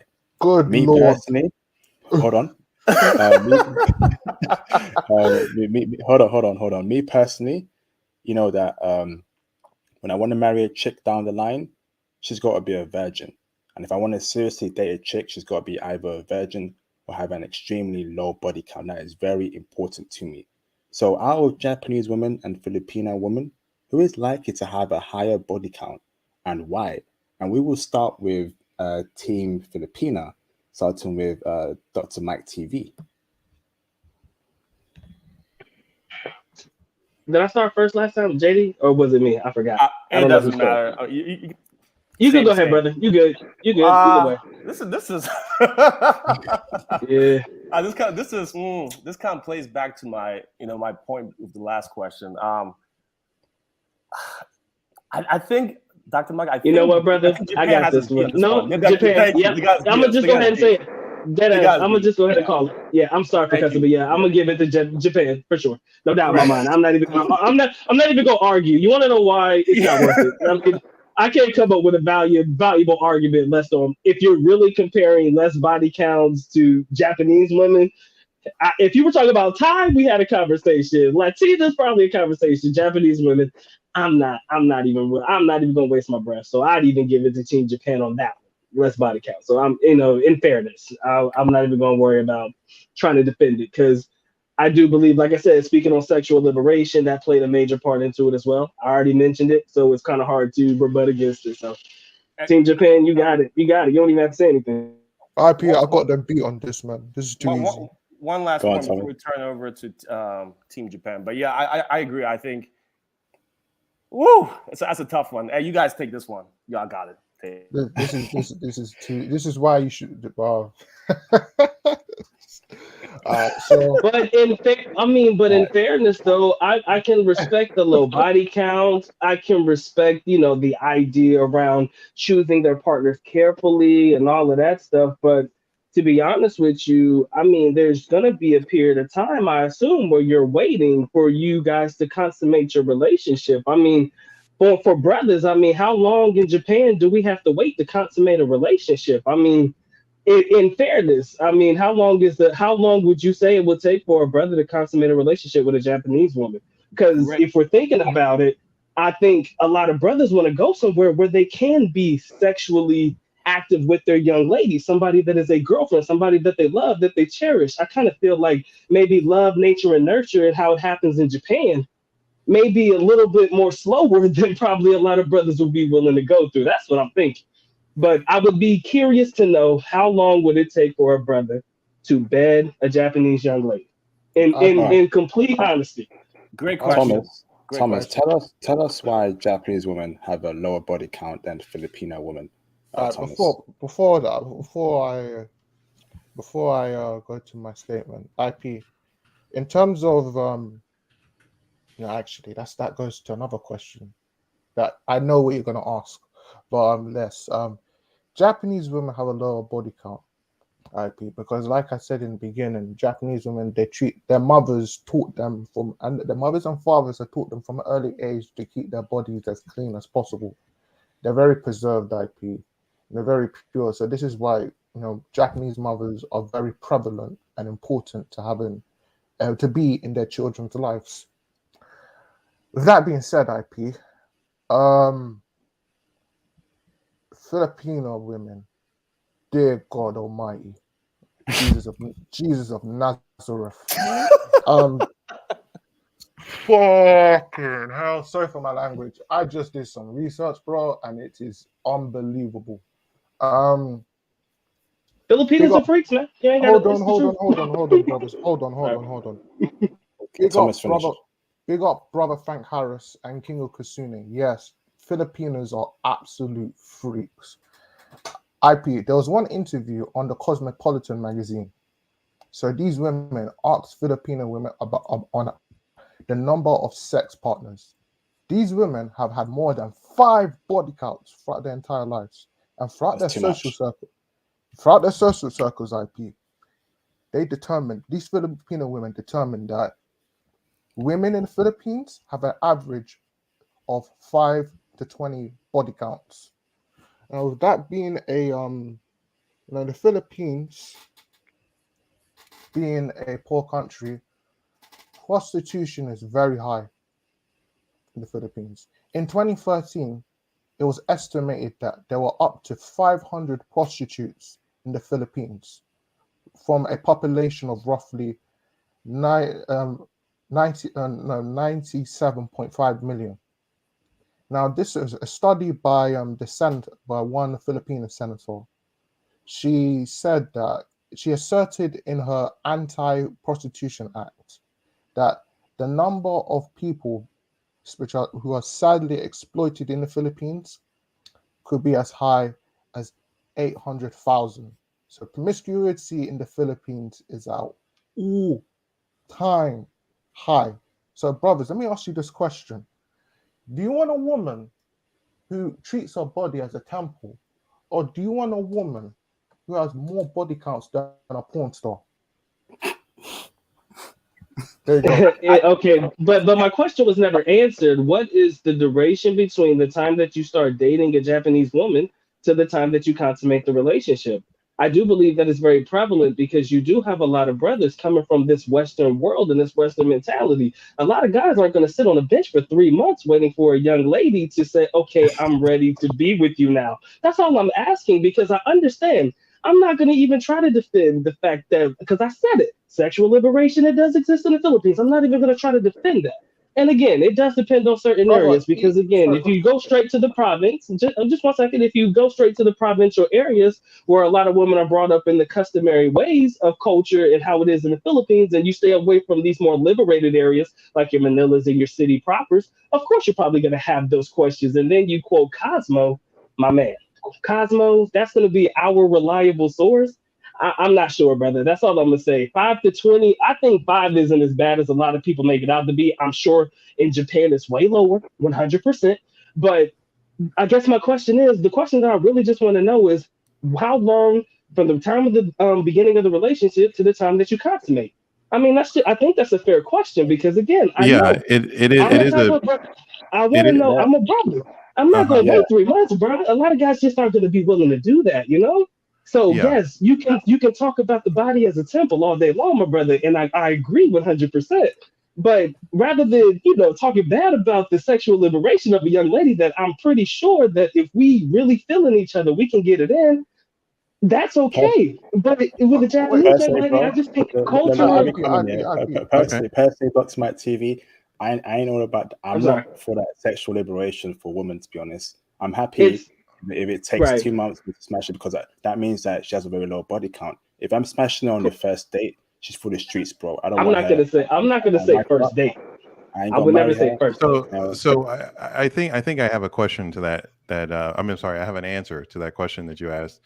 I mean, you asked basically how long will it take for a guy to bed a Japanese woman, and Well, the um, consummated relationship. Yeah, that's all. yeah, to bed a Japanese woman. I mean, is that too? I'm not being I too don't know. lewd, I'm am just I, trying to brother? be proper. I'm trying to be Okay, proper. no, I don't it's know. cool, brother. It's cool, I'm gonna be bro. It's proper cool, too. bro. To consummate the relationship, brother, it's just gonna depend. It's just gonna depend on the woman. And I don't think that that's an absurd statement to make. I mean, like I said before, and like Thomas has said, Japanese women are very keen on picking the right partner, and it wouldn't be surprising after they scout you for a while to even approach you and be okay with it going in on the third date. I mean, I'm sorry, consummate on the third date. So the idea that it would be somehow a negative attribute for a brother to wait a little while, just like IP was saying, waiting isn't necessarily a bad thing. However, I would like to add on to one more thing. Y'all talked about sexual liberation. That's I mean, I think that's a broad term, and it encompasses a lot of things, but I think it's perfectly fine to understand, like, we should understand that those two things are not the exact same thing. A person can have a low body count and have a lot of sexual experience with a person. If you've only had one person that you've been with, and you have it twice or 3 times a week, and you've been with that person a year, that's still a low body count, right? Yeah. Yeah. So I mean, Absolutely. yeah. Absolutely. So 100%. yeah. So I'm sorry, brother. You continue. I'm sorry, my bad. Go ahead. Go ahead. yeah. So I was just gonna finalize the answer, and just, it depends on the woman. Japanese women are very keen and intelligent whenever they scout for a man. sometimes they approach you, and sometimes they know that if you approach them, they've already made a decision. And sometimes it's on the third date. Sometimes, you know, she wants to be really reserved. If she's a very conservative young woman, it may take a little while, but that really just depends. I don't think that that's going to reflect negatively on their willingness to try new things in the bedroom. Because that's definitely not those two things definitely don't correlate. I have personal experience for that. So, oh no, I wasn't saying that Can one. I just I guess say for one point really quick, just take ahead. 2 seconds, so we Yeah. don't drag this on. Give the show back to IP. And I completely agree with the last statement that was made. So again, I think for any of the fellas in this room listening to this chat, you know, the whole thing is that if you want a wholesome, good woman with good values, you want low body count, right? Now, I agree with Dr. Mike. Ideally, you're right. If you smash on the first day, she belongs to the streets, right? Because if she lets you hit, other dudes have hit it too. But there also is a timeline. I agree with the last statement from Team Japan that it could be 2 weeks, could be 3 weeks. But if she's worth the wait and she's a wholesome woman, that's what you want. You want to get with a wholesome woman and raise children. You don't want someone from the streets. So yeah. One quick thing, and I promise I'm done. I guess I'm just thinking about the brothers who are traveling right now who may not have the time. You know, that was kind of where my energy was coming from. You know, a lot of brothers don't really have the time to put in like that. And granted, it may not be the best of situations to try to rush into anything, of course, because anything that's good takes time. But a lot of brothers, 2-week vacations, maybe 1 month here, maybe 3 months there. So I do believe that timing in its essence plays a major part in everything that's included. Like I said, good things take time. And, you know, I just don't think that a lot of brothers have that time, especially to be able to take a quick vacation to Japan and experience it. Of course, Philippines, experience it, you know, a lot. It's just unfortunate, you know. That's that was kind of where the energy was coming from, for sure. Okay, no, I understand that. I just want to push back a little bit on that, and then I'm done. You can find somebody tricking on the street in every country. I mean, if you go to, like, before the show started, I said, try to go to like other places other than Tokyo. If you go to Tokyo, you can find a lot of women who are just like, yeah, they're down for the day, and that's it. But it's not, you know, what everybody is looking for. I was in the mindset. I understand where you're coming from, Doc, but I was in the mindset, you know, we just got done talking about like raising kids and like long-term family plans. And you like, bro, can we smash in the first day? And I was just like, I don't know. It's just, I see where you're coming from, but I mean, that is a possibility in Japan, but you know, it's also the average person. They're going to be more reserved. So that I guess, I don't know. There's not a solid answer, but you know, other than it just depends on the woman in Japan. Okay. All right. My bad, IP. You good? We're giving it back to you. Awesome. Great discussion there, brothers. Brothers, support the channel. Hit the cash app, hit the super chat, brothers. Let's keep on rolling with the support. That'd be greatly appreciated. Next question is now, who is more likely to be checking for brothers and why? So when I say checking for brothers, out of Filipino women and Japanese women, who checks for black men? Who loves black men the most? Because I think that's very important.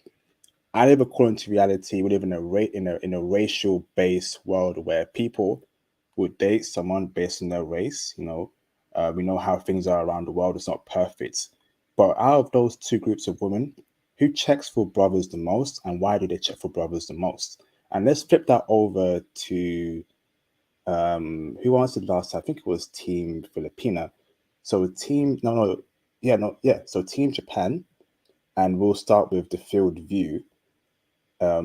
What's the answer to that? Who gives brothers the most play out of two of them?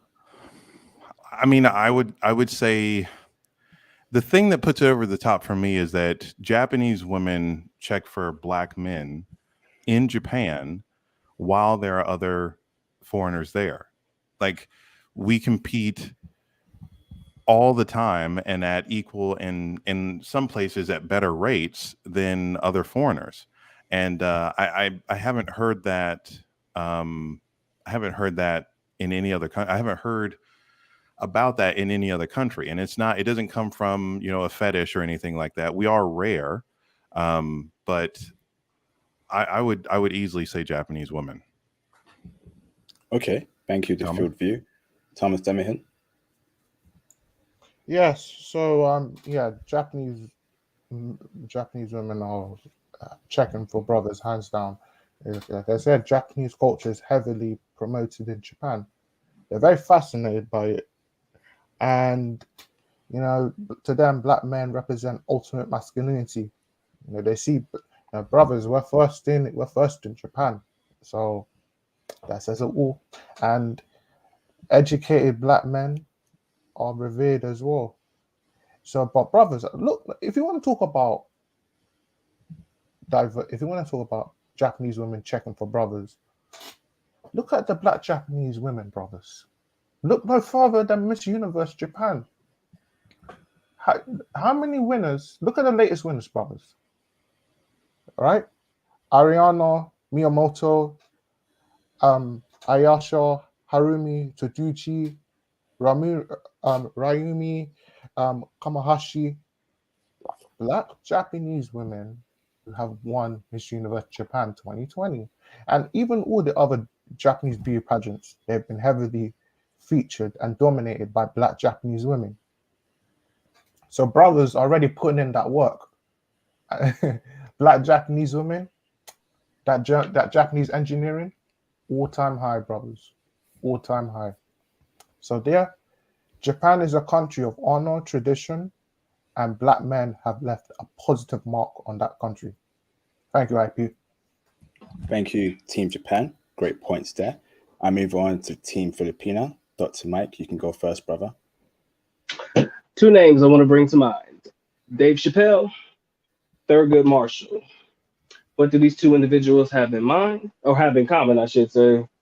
These are two celebrities in the United States that are both married to Filipina women. So for me to, well, Thurgood Marshall back in the day, of course, I'm sorry, God rest his soul. But you look at Dave Chappelle and you look at a lot of celebrity black men who have Filipino wives or they are dating Filipinas. You can see, and you can also say that they too check for black men as well. We've already talked about the country, the past, and how, you know, there have been brothers implanted in the Philippines. I do believe being present and prevalent makes it a little bit easier for them to check for us as well. Again, the same as in Japan. Let's keep it real. Black American men traveling to the Philippines is a rarity, right? I will say that my African brothers, they do go there often because they go there for education. They go there for college, and they're dominating, you know, basketball over there, if you guys aren't familiar. So shout out to them. So a lot of brothers are coming to the Philippines. And as a result, I do believe that they are checking for brothers probably more often than not. And then you also mentioned the influence of culture, black culture in Japan. Now, earlier before we got on, you said that you probably wouldn't think that it would be more prevalent in the Philippines than it would likely be in Japan. I beg to differ, man. I beg to differ, man. It's definitely just as prevalent, probably in the Philippines. Of course, in Korea too. You know, they go to the world dance and all the stuff like that, and in Japan. But I do believe that they are on even keel or on even playing field when it comes to hip hop cultural black influence in a place like the Philippines. I will say that. JD, go ahead, bro. Yeah, I think it's almost a two-way tie, or but Dr. Mike kind of nailed it. I think we Philippines have a higher, just a little bit above, because I'll start domestically here in LA and even the US. You know, you see a lot more interracial couples with black men and Filipino women than black men and you know, American Japanese women. Not saying that they're not there, but it's just higher marriages with interracial, with Filipino women and black men here. Go international, it's the same effect. But the biggest, I think, advantage that we have over Team Japan is just the culture and the influence, the Kobe factor, right? You every Filipino friend I have, everyone loves Kobe. I mean, just that influence, and then just the music, the Jabberwockies and stuff like that, right? So that Afro-Black culture, a lot of Filipinos jive with that, right? They get down with that. Even the way some of them want to dress like certain Americans, Black Americans to be exact. So that's a cultural side. I'm sure it's prevalent in Tokyo. You're gonna find a lot of Japanese who are interested in dressing like, you know, certain Black Americans or Europeans. But I just find it to be just slightly higher in the Philippines than in Japan. Okay, great arguments there. Any rebuttals before I go on to the next question? 5, 4. I would Okay. just say that I'm curious about if it's only like hip hop cultural influence, like Black American cultural influence in the Philippines. Is that, can either one of you Okay. NBA is a very popular sport, and they do get a lot of the African American athletes to come to the Philippines to do demonstrations and things like that. Are you asking, is there some African influence as well? Yeah, Or yeah. are you just okay? I Well- figured that's where you were going with Well, this I'm one. just curious about if it's only okay for Black Americans and like Western No. Black people. Okay. Yes, sir. Oh no, it's not just Black Americans. Like I said, my fellow brothers from Africa, they get the same love too, man. It may come in the form of playing the exact same sport, basketball, and getting college education over there as well. So yeah, it's not just Black American men that get love. African brothers get love as well too. So it's not just limited to specifically Black American men. Okay. And that's a great question you bring up. But yeah, end of the day, we all Black, so no one's going to discriminate. The only difference is that when we open our mouth and people ask where you're from, but at the end of the day, we should be looking out for each other. We're all Black, right? So we should all want everyone to win. Okay. Absolutely. Yeah. No, I completely agree. I was just going to say that it wasn't necessarily a critique, but I was just going to say that you probably don't see a whole lot of Japanese Americans with Black men because they have a lower population in the States. There are like 5 times as many Filipino Americans in the U.S. So that might be I can speak to it a little bit. So you see, again, I think a lot of that has to do with the military side of the house. So you see a lot of Koreans here, right? Koreans in America because the guys went over to Korea and brought the ladies over. A lot of Filipinos, as we had alluded to, Japanese too. But again, I think it's what circle you move in, right? So I know Japanese people here in LA. So if I start moving that circle, I'm going to probably see more interracial couples, right? So it is prevalent here. You just got to find it. And then my military friends who were stationed in Yokosuka and Tokyo and all over Okinawa, they've brought Japanese women back to the States. So you have to look for it, right? It's there in your face, but you have to go and find it. interesting. Okay, thank you, brothers. Shout out to Chaos Media for the $5 super chat. Thank you, Chaos Media, for the support. Much love, brother. Thank you. My Filipina's wife, 30-year-old sister, is a virgin. She just got engaged last month. Oh, wow, incredible. And how do you know she's a virgin? Did she tell you that, or did you explain? Let me not get too Great question, IP. let me not go that deep, man. But thank you, Chaos Media. Let me know how you know she's a virgin. That'd be very interesting. Shout out to Della for the $9.99 super chat. Thank you, Della, for the support, Della. Much appreciated, Della. Thank you for your support. Much love, brother. Awesome. So we got 2 more questions and 1 bonus question that no one can prepare for, but it should be an easy question to answer. So next one is, who is more likely to reject feminism and why? I don't want to date a feminist woman, and I'm sure brothers on the panel and brothers who are watching absolutely do not want to date a feminist woman.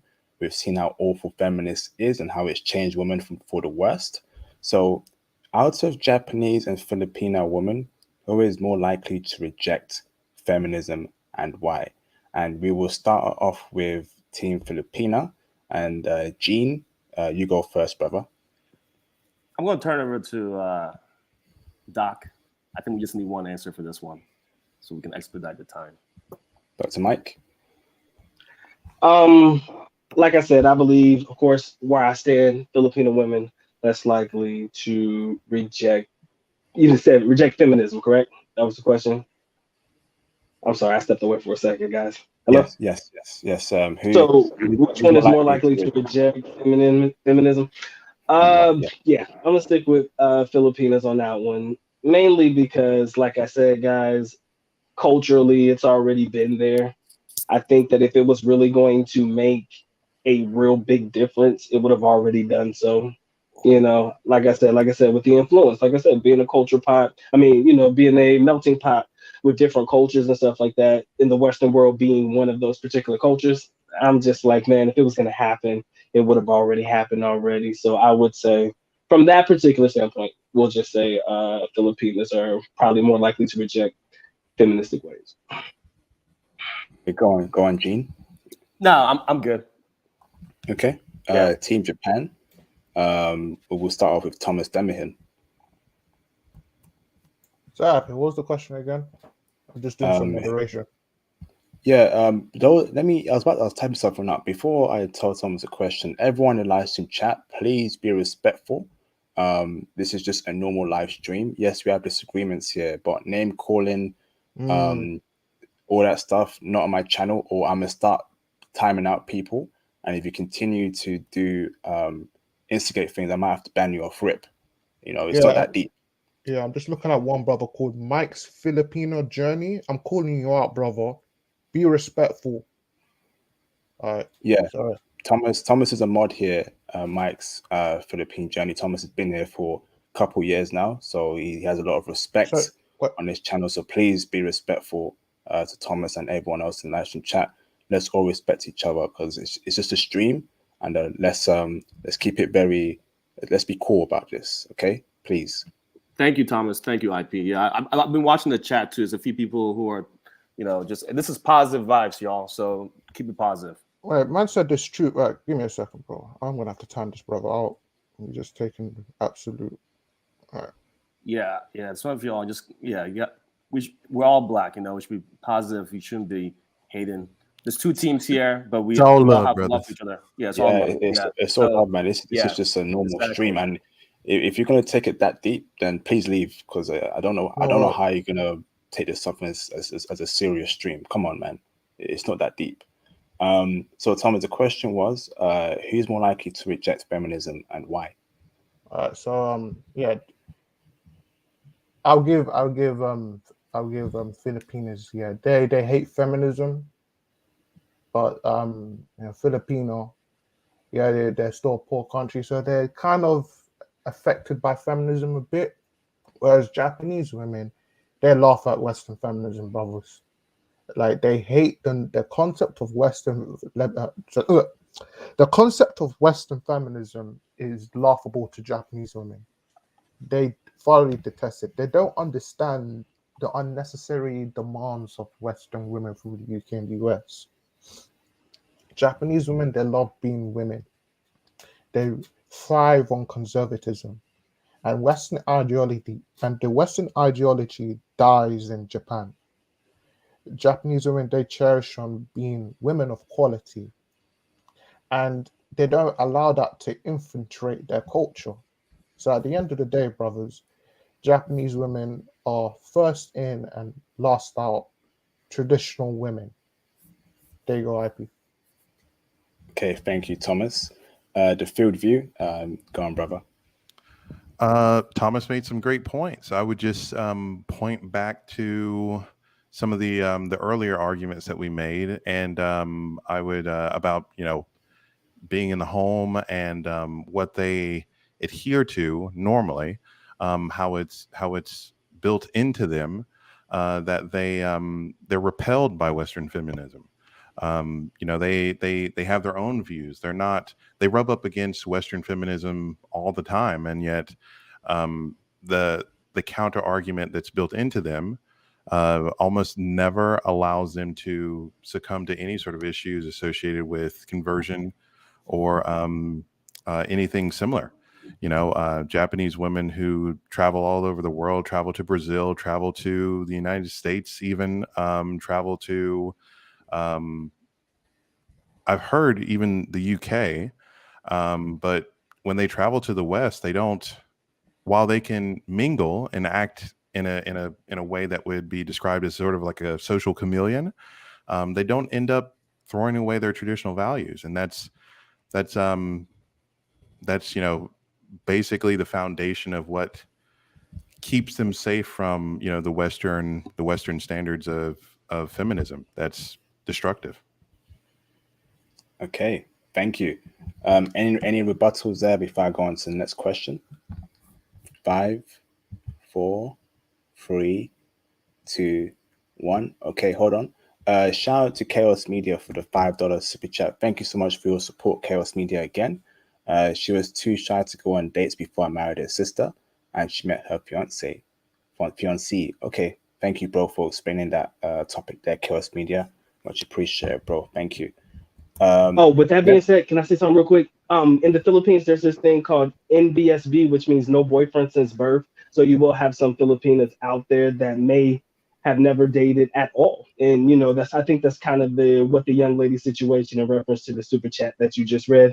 She may have not had a boyfriend since birth. It sounds crazy, I know, but it does exist. I mean, I couldn't believe it when I first got there, man, but it does exist. So I think that's kind of maybe what that situation was referring to. Okay, thank you, brother. Next question is, out of Japanese women and Filipino women, who is easier to date, deal with, and make your girlfriend? I want to have a very smooth sailing relationship. Okay, I don't want no back talk, no feminist BS, none of that stuff, right?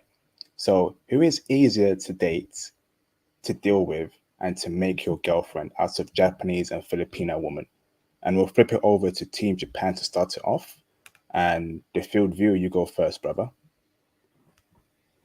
I would say that dating a Japanese woman is extraordinarily simplistic. Depending on where you're at, obviously in position, not in terms of like how much money you make or anything like that, but where you're at in terms of like geography, position. It only gets easier when you go to certain big cities, and the further out you go to like the sort of not the boondocks, I don't know, the sticks, like the country areas, it would only become more complicated or more difficult because of how reserved she is, not necessarily how lacking in interest she has. Dating in Japan is as simplistic as cold approaching. Dating in Japan sometimes occurs from being cold approached. I've had one of my girlfriends walked up to me and started a conversation while I was waiting in a train station. And, she, her English was pretty good. She was older than me. And that's something that does happen for foreign Black men, foreign Black American men. That's easy as cake. I mean, if you were to ask a question about how to solve this problem and someone said, do nothing, just stand there. Yeah, that's pretty easy. Yeah, I mean, that's what most men want. So, yeah, thanks for that, the field view. Thomas, you're up next, bro. Yeah, Japanese women. Oof. I think they're much more ideal for having a relationship, brothers. You see, Japanese women, they know the secret for ideal relationships. They have the combination of great character traits and manners that makes them one of the best group of women in the world. Now, Japanese women are most likely to be a great girlfriend and a wife due to their kindness and gentleness. These girls, they take care of everything, especially the family. With a Japanese woman, you're definitely gonna have that care, support, and love. Now, Japanese women, yeah, they can be shy. Don't get me wrong, they're shy, but that's because they're very humble.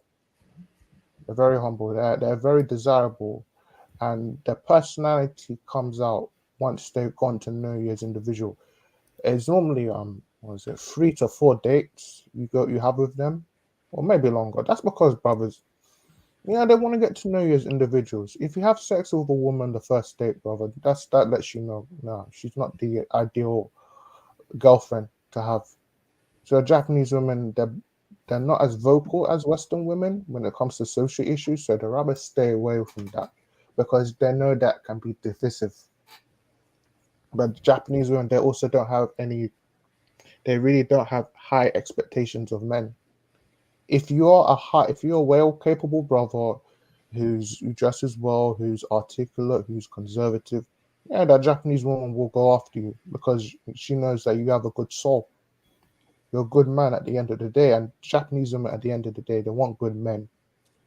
So that's why Japanese women are ideal for being a girlfriend. Thanks, IP.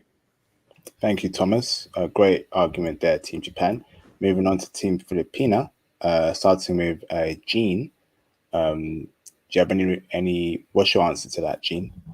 Yeah, I think Filipina women are a lot more easier to date just based off a few talking points. Just again, I think it's been stressed throughout the whole chat, the traditional values, that's super essential. Also, when you marry a Filipina woman, you're not just marrying her, you're marrying into the family, right? So that's super important. Something that I've also observed is just they put the man before the career. Again, that's been discussed earlier too, but it's a crucial point to someone you want to date. And then one thing which is really important to me, because we want feminine women. Filipino women are typically friendly and have that bubbly personality, right? So that's super important. You don't want someone who's just rigid and just shy is fine. I think shy we can break those barriers down, but just being rigid or it's just not or cold, right? Some women we know from some countries are just cold in nature. They're not cold people. It's just where they're from. So I've my interactions with Filipino women have always been they are friendly and bubbly personality. And then the biggest thing for me, making them easy to date in comparison to Japanese women, is communication. Right, communication is so essential. So just a lot more Filipino women I've met speak really good English. I think I mentioned I felt embarrassed when I was in the Philippines when some of them spoke better English than Americans, right? So the communication piece is really, really vital to successfully dating a Filipino woman. Okay, thank you very much for that, Jean. Great argument there. Dr. Mike, the mic is yours. I'm good, brother. He said everything I needed to say. I was going to probably emphasize the aspect of communication. I do believe the fact that you can speak English with them and, the language barrier is minimal at best does make them easier to date because I think it makes it easier for you to be able to get along with your young lady. It makes it easier for you to get to know her a little bit more. And usually there's very rare misinterpretations between the words because I do know that in certain situations when you're dealing with women from whose English may be limited at best, it could be easy for your words to be misinterpreted. So I do believe that that would be one of the main reasons I would give it to Filipinas as well. Awesome. All right, brothers. That was all the questions, but I got one more bonus question here. Who is better in bed out of Japanese and Filipino woman? I'm prepared for this. What? I'm prepared. Bro, I prepared. Bro, this is the last live stream you asked this question. Okay. Okay, nice one, Thomas. So obviously keep it PG, but out of Filipino woman and Japanese woman, who is better in bed? And we will start with who went first last time? Was it Filipino or Team Japan? It's Team Japan, but look, can I go? I want Team Japan to go first. Actually, no, you can go first, Team Filipino. You can do it. Okay, and we'll start with Dr. Mike TV. I kind of feel like we've kind of touched on this a little bit earlier in reference to who I believe would be better in bed situations. Of course, I would say Filipinas are again. They're open to new experiences for sure. They're not really limited in the things that they would do. And again, going back to the submissive nature of Filipinas in general, I do believe that they will be more open to suggestions and requests. And I do believe even in a interview we had before, sir, I mentioned that the addition of extra young ladies to the parties is never out of the question with Filipinas. And I kind of feel like, with that being said, man, going back again to what we talked about earlier, I do believe that does make Filipinas definitely of good quality, especially if they're willing to, do the things that a man would, I get. See, you're trying to keep it PG, guys, but I think you feel me. I'm not going to go into more detail or drag it out any longer. I think you know what I mean. So, JD, go ahead, brother. All I have to say is we stand as a team, and I agree with you, Dr. Mike. That's it. I'm going to drop the mic and give it to Team Japan. Okay, Team Japan. Thomas, you go first. All right. So, brothers, there's a saying: Japanese women are good in bed. And waifu, come on, that's been thrown around. IP, what is a waifu? I don't know, Thomas. You tell me. I shall tell you, brother. Waifu is your fantasy wife, your ideal wife in Japan. Anime waifu, that's very prominent. That's in pop culture right now. What's her name? People, I heard brothers say, Sofia Vergara, she's my waifu. Brother, that comes from Japan. Japanese women, they've been taught since birth to pleasure men. You see, I'm gonna keep this PG. They've been trained by their mothers to know how to pleasure men. They know about men's psychology, brothers. And oh man, I really have to keep this PG. They know specific things how to pleasure a man. See, Japanese women, they're magicians. They know every trick from the book, brothers. So if you want to have that great time in bed, brothers, Japanese women, yeah, they may treat their bodies as temples, but they know how to throw down in bed. That's best know that, brothers. They go through different transformations as well, brothers, man. They know all the Super Saiyan transformations. They know all of the chakras from Naruto, brother. What are you talking about? My man just said chakras. Okay, I'm sorry. They know how to. When a man gets with a Japanese woman, he ain't leaving his mind. He can go for a Filipino woman, yeah. Hey, yeah, cool. But when he goes for a Japanese woman, he wants to marry that woman. There you go, IP. Enough said. Japanese women, all day, every day. Thank you, Thomas. The field view, you're up next, brother. So I would say Japanese women because I've dated and been with Japanese women, obviously. But I'm going to say that the range of things that they're willing to do has never been an issue. In fact, they've suggested more things than I've suggested. I would also say that issues associated with sexual liberation, there are people who are reserved outside of the home, outside of the bedroom. When you come back in, then they're willing to open up, but it's only to you. It's a select situation where they're willing to be open and sexually liberated. That and along with the fact that I think some people feel like a low body count means a lack of experience, but just like I said earlier in the stream, you can have one boyfriend. A Japanese woman can have one boyfriend, and their timing ends up being 2 or 3 times a week for years, and they have loads of experience. They have loads of experience doing different things. I mean, they're not going to do the same thing. They always like to improv. They always like to do new things. They always like to explore. And the thing that you hear about Japanese women the most is that they're naturally curious. I've never been able to outthink or come up with a new sexual idea than the Japanese women that I've been with. That's just the reality of the situation. And outside of that, I just don't understand how that would end up being. I just have a difficult time understanding how that would end up being topped. I mean, if they have a massive body count and, like a low level of experience with each of those individuals, that doesn't necessarily mean that they are brilliant at performance.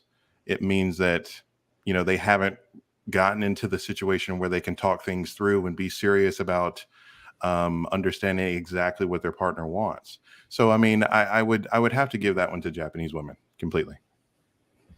Okay, that is the end of the stream.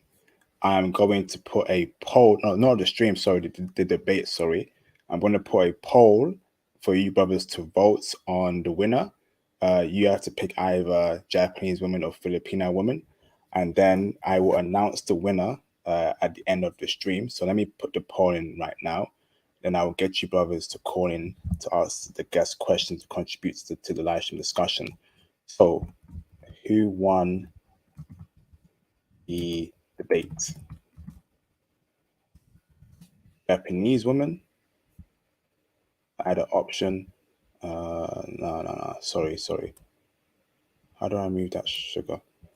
So how do I change that? So Japanese woman, Team Japan, Team Japanese woman, Team Filipina woman, Team Filipina woman. Okay, so who won the amazing debate? Question mark. I'm going to pin it right now. Ask your community. Okay, brothers, you should now see the poll come up. So if you refresh your stream, there should be a poll that comes up. Yep, you should see a poll. So if you vote for Team Japanese woman or Team Filipina woman, you should see a poll that's on top of your thing. So this is going to be very interesting. Hold on, let's see. Great job to the panel members. Great discussion. Shout out to Jonathan Hahn for the $199 super chat. Made my decision. I'm still on Team Filipina. Okay, put your vote in, Jonathan Hahn, in the poll, so we can know your decision there. Appreciate you for the support, Jonathan Hahn. That's a brother right there. Thank you, bro.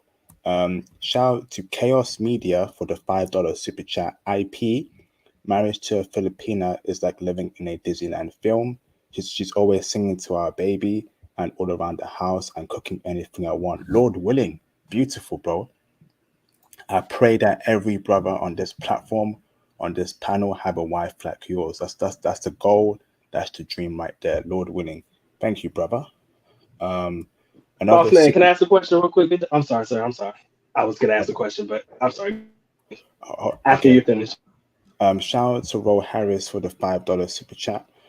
Both had good points, but if I had to choose, it would be Philippines. Okay, brother. Put your votes in right now in the poll. Get your votes in, brothers. Choose either Team Japanese woman or Team Filipino woman. Ro Harris, appreciate your support. Thank you, bro. Much love, brother. Thank you. What was that, Dr. Mike? Well, one sec. All right, I want to quickly use the bathroom. I'll be back. Give me a sec. Okay. Go on, Dr. I had a question, man, for my Team Japanese brothers. I didn't want them to miss the question. I hope you don't miss it. I've been thinking about this one all night, y'all. All right. And right after you talked about the veteran bed, I said I couldn't resist. All right. So I did some research, right? And one of the top searched genre on adult websites, we'll just say that, is Japanese genre. Okay. That's where I'm going to stay. Okay. With all the now, I'm not gonna act like we sit there and watch this all day long or anything like that. So I don't want anybody's head to be in the clouds. Yeah. This is gonna get real weird. Okay, go ahead. But, like I said, man, I was waiting. I was holding it. Like I said, PG in this thing. They seem to be very animated. Okay. Now, does that animation translate in the bedroom for y'all, like things that you've seen? That's what I want to know. Like, and I think you have an idea what I mean by the animated aspect of it all the extra afflictions and the voice and all of that extra stuff. You know, I wonder if the same rules apply in normal interactions with your particular young lady. Again, I'm not talking specifically about your relationship, but things that you've experienced. That's something I just had to ask. I mean, I'm like I said, it's just something that's been Yeah. on my mind because like that seems a bit like you're doing the most, like for no reason. But okay, Yeah. Yeah. No, that's all. I think That's what we're doing. I think that there's I think that's just a bit of theater. Some people are like that. None of my girlfriends were like that. In fact, it was almost the opposite. Like they weren't like stone cold, obviously, but they were usually really quiet, and it has to do with the fact that in Japan, like they have places like like special hotel, like love hotels that you go to get privacy, and any other place where you would end up doing your thing, it would basically like every single time it's happened in some other place other than a love hotel, she's been like super concerned about other people hearing. So yeah, that sort of like loudness is super super rare. I don't think that's even like a real thing. Maybe even in a love hotel it wasn't a normal thing. So Right. It would seem to get annoying. That's all I'm yeah. saying. It seemed to be annoying as heck, man. For Yeah, sure. no, they are the like the Michael Bays of like the that particular video industry. So like they do some extravagant stuff and they always come up with some crazy scenarios. But I mean, I don't know. It's not, none of that stuff is real. So Okay, thank you very much for that, brothers. yeah. So I'm going to open up the phone call lines right now. So, brothers, feel free to call in. I will tell you, brothers, the usual. I strongly advise you, brothers, to join the Patreon. You will find X-rated explicit content on the Patreon regarding various countries. You also have one-to-one IT consultation services with me. I want to get you into IT so you can remote work and live wherever you want to and earn your money in powerful currencies such as pounds and the dollar currency. Again, you can join the Facebook group through the Patreon, the Discord server, and there's a whole other load of benefits there. So here's a link to the Patreon. Press a 2 in the live stream chat if you will be joining the Patreon. The polls are now open, so please vote on who won this debate. If you are Team Japanese woman, click on Team Japanese woman. If you are Team Filipina woman, click on Team Filipina woman. The polls will end when the live stream ends, and I will announce the winner at the end of the stream. Okay. The Facebook group is also open as well, brothers. So please send your request to join the Facebook group. Shout out to Elijah Martin and Ro Harris, two people who will be joining the Patreon. Thank you very much for your support, brothers. Make sure you join the Diamond tier on the Patreon. That has all the benefits you need. There's a lot of benefits in there, brothers, on the Diamond tier. I want to see a lot more brothers join the Patreon. And let's get you brothers out there, okay? Brothers, you can also follow me on Twitter as well, brothers. Please follow me on Twitter. Send me a DM on Twitter. If you need to get in touch with me, I'll get back to you.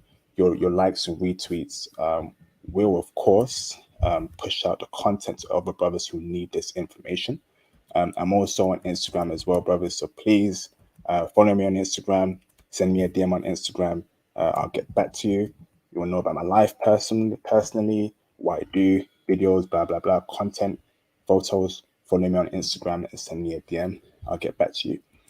Last but not least, brothers, the Cash App is open 24/7, so please support the channel via the Cash App. Send through your donations. That'd be greatly appreciated. Send through more super chats, send through more Cash Apps. Show love to me and the channel.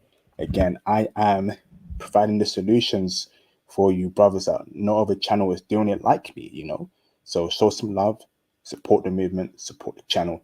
That'd be greatly appreciated, brothers. Shout out to Atticus for the $199 super sticker. Appreciate you, brother. Thank you so much for the support. Much love, brother. Now, who is winning the debate? Oh, it's 51% to Filipino woman, and it's close. It's close. Okay, Damn, I thought Team Japanese women would be winning this, but it's like the brothers love the Filipino woman. Okay, interesting. So, brothers, Colin, you want to say something in the field view? Yeah. I was just going to say that I feel like the point that was made about Filipino women being able to speak English. I don't think that there are more Filipino women who can speak English. I certainly think that it just depends on where you're at in Japan. But I feel like that's a big influence on everybody's opinion. So I don't know. You can there are plenty of women who speak English in Japan, fellas. I'm just saying. Yeah. Okay. Either way, whoever wins, I just have to say this: whoever wins, yeah, Team Asia still reigns supreme. Okay. You can go for Filipino or Japanese. I don't care. I just want Team Asia to win. What actually, you know what? Before I mean, I don't know if you have anybody lined up to hop in the call, but I did want to ask something of Dr. Mike and Jean before anybody hops in. Is that cool? Yeah. Yeah, go on, bro. Okay. Thanks, Thomas. Thanks, Thomas. Yeah, thanks, Thomas. No, I'm curious. So I lived in Japan for a little over 4 years, and I lived up north. Where did y'all both live at in the Philippines? I'm curious. John, you want to go first, or you want me to go? Yeah, so initially, we have my uncle was married to a Filipina woman, so Okay. I got that upbringing growing up. They live up in Canada. Secondly, I've dated Filipino women in the States. Again, different show, Phil Amp, American Filipino woman compared to the ones from Philippines are completely different, right? Westernized to the TV. They always are. Right, exactly. And then I've been to the Philippines about 4 times. The last one was 2018, right before the pandemic kicked off. So I've been there, been in Manila, the whole area. I'm actually most likely, I'll let you guys know, probably going back mid-April or May. Might hit up Indonesia and some parts of the Philippines. I'm going with my boy. My boy is Filipino-American guy, and his dad lives out in, I think, San Fernando. So we'll go out there 2-3 weeks, probably hit up Indonesia for a week and head back. So for me, it's I'm looking at it from 2 different perspectives. One from the States. I know lots of Filipino. I've known Filipino people since high school, so it's not a cultural shock for me. And then the second part, visiting the Philippines on many instances. So, and then again, seeing my auntie Reina married to my uncle and just seeing the way she treats him, and then my niece, seeing the way she's raised with that kind of culture influence. Where did you say you went in the Philippines, or you said you haven't gone, or? No, I've been Manila, Bonifacio, the local places. So Okay. So when I travel again, I don't want to go too much into myself. Done a lot of traveling. I was ex-military, so right now I've been to over 60 countries. So some of my trips were work trips. Some of them were, of course, my own pleasure trips. So didn't get the opportunity to stay there for 2, 3, 4 years unless you're stationed there. But we have no bases currently that I know of that you can be stationed there, except the U.S. Embassy in Manila. Now I know I turn over to Mike. Mike can speak more to it because he actually lived there for longer duration. Yeah. How much did you live there? I lived there from 2006 to 2017, so roughly about a total of 10 years straight living, and then back and forth since I got back home in 2017. So we'll say a total of about 15 years or so.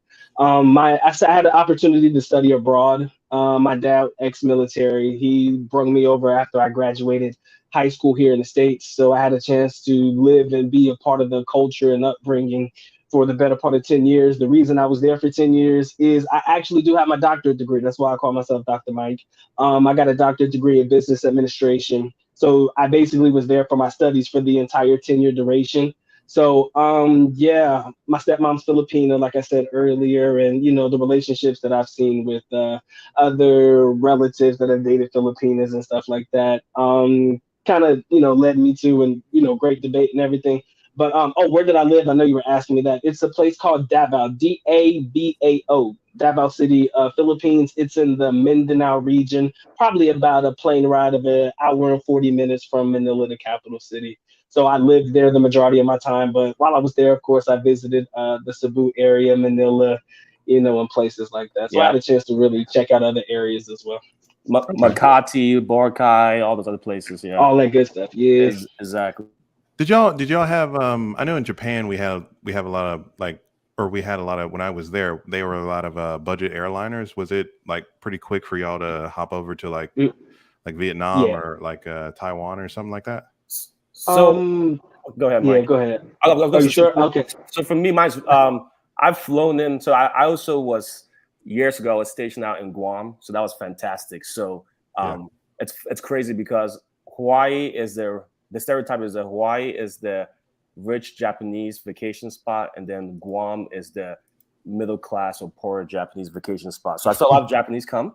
I saw a lot of Filipinos. So, and then from being stationed and living in Guam, the flights are clockwork. It's like every 3-4 hours you can fly out to the Philippines. So I was fortunate. Yeah. So it's a key location to live. So I did that.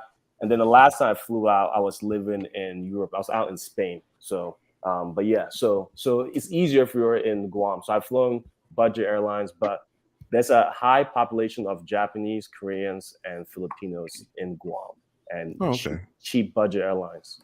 Was it, when you say cheap, was it like $50 or $60 for a flight or something like that, or just less than 100? I can't remember, but I mean, I don't know.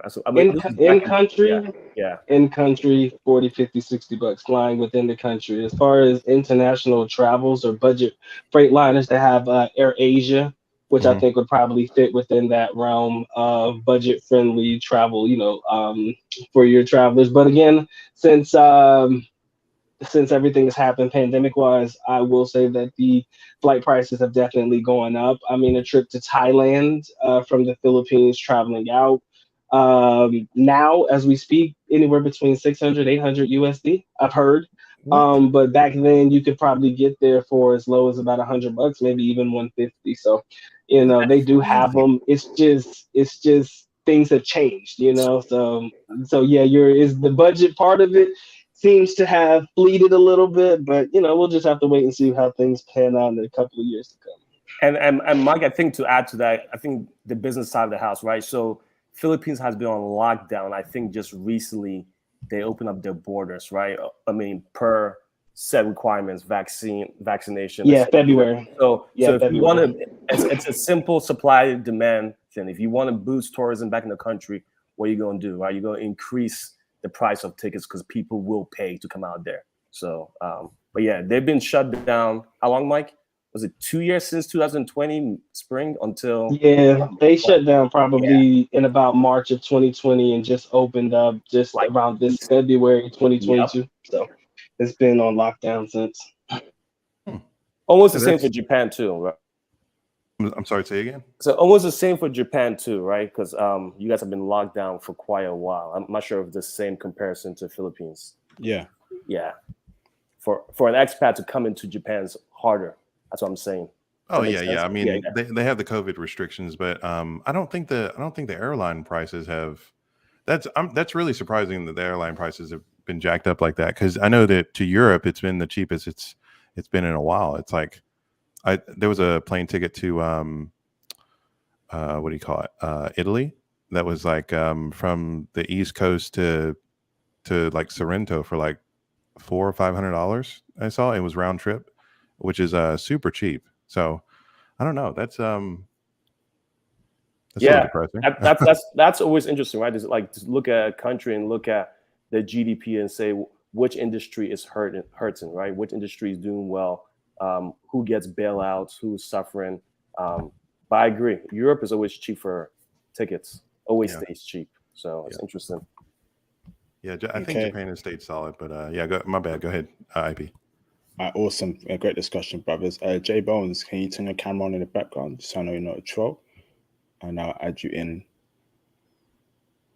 Yep, you're good, J Bones. Thank you, bro. I see you, Jeremy Patton. Let me add in Mr. J Bones. What's going on, J Bones? How you doing, bro? What's up, guys? What's You up? good? You good? You okay? You need some Yeah. water? Yeah, I've been in the back for so damn long with you guys up here rambling for so. What? You guys just talk a lot. You guys are a real talking group. No, sir, Just IP, brothers. We have just an rambling invader. and rambling and rambling. Brothers, we have an invader. Team Latino. Oh What God. are you doing here? What are you doing here? It's Team Asia. Okay, J Bones, the floor is yours. Please tell us what you want to tell us, please. Yeah. Great job, man. I was surprised. You know, it was funny too. I wasn't even planning on kind of hopping in, but I was actually in the back just listening. I was like, "Oh, you guys did pretty good. This was very entertaining." The numbers are looking. It's going to be a tight situation to see who's going to pull out. But I'll tell you one situation though. It's different because here's the thing. IP and Thomas, they live in the UK, so they're not aware of that. But in America, the Filipinos here, they're more popular than Japanese. Oh. Yeah, brothers, Oh. the black men here, brothers usually prefer Filipino women, and over Japanese. But we don't really have a huge amount of Japanese women too. I would also put that in a perspective. But brothers usually date more they date more Filipinas here than they date the Japanese. I think probably the last time, I would say the first time I even dated a Japanese girl was when I was a freshman in high school, and then the last time I dated a Filipina girl was when I was a freshman in college. So it's a very, very weird thing. I'll put my 2 cents into it. Japanese women, definitely better wives, 100%, definitely better wives. But the Filipinas, they're also great competition. Here's the reason why they're great competition. They are technically a better fit for us. I would say personally, they're definitely a better fit for us. I kind of gravitate towards them more because I want my genetics to kind of low key stay the same. And a lot of them, they tend to look, they have that brown skin. So you can tell that they got a little bit of that African flow going on. They got a little bit of that, that Afro Asian situation. But most Japanese women are pale. They always look like they're basically ghost-like.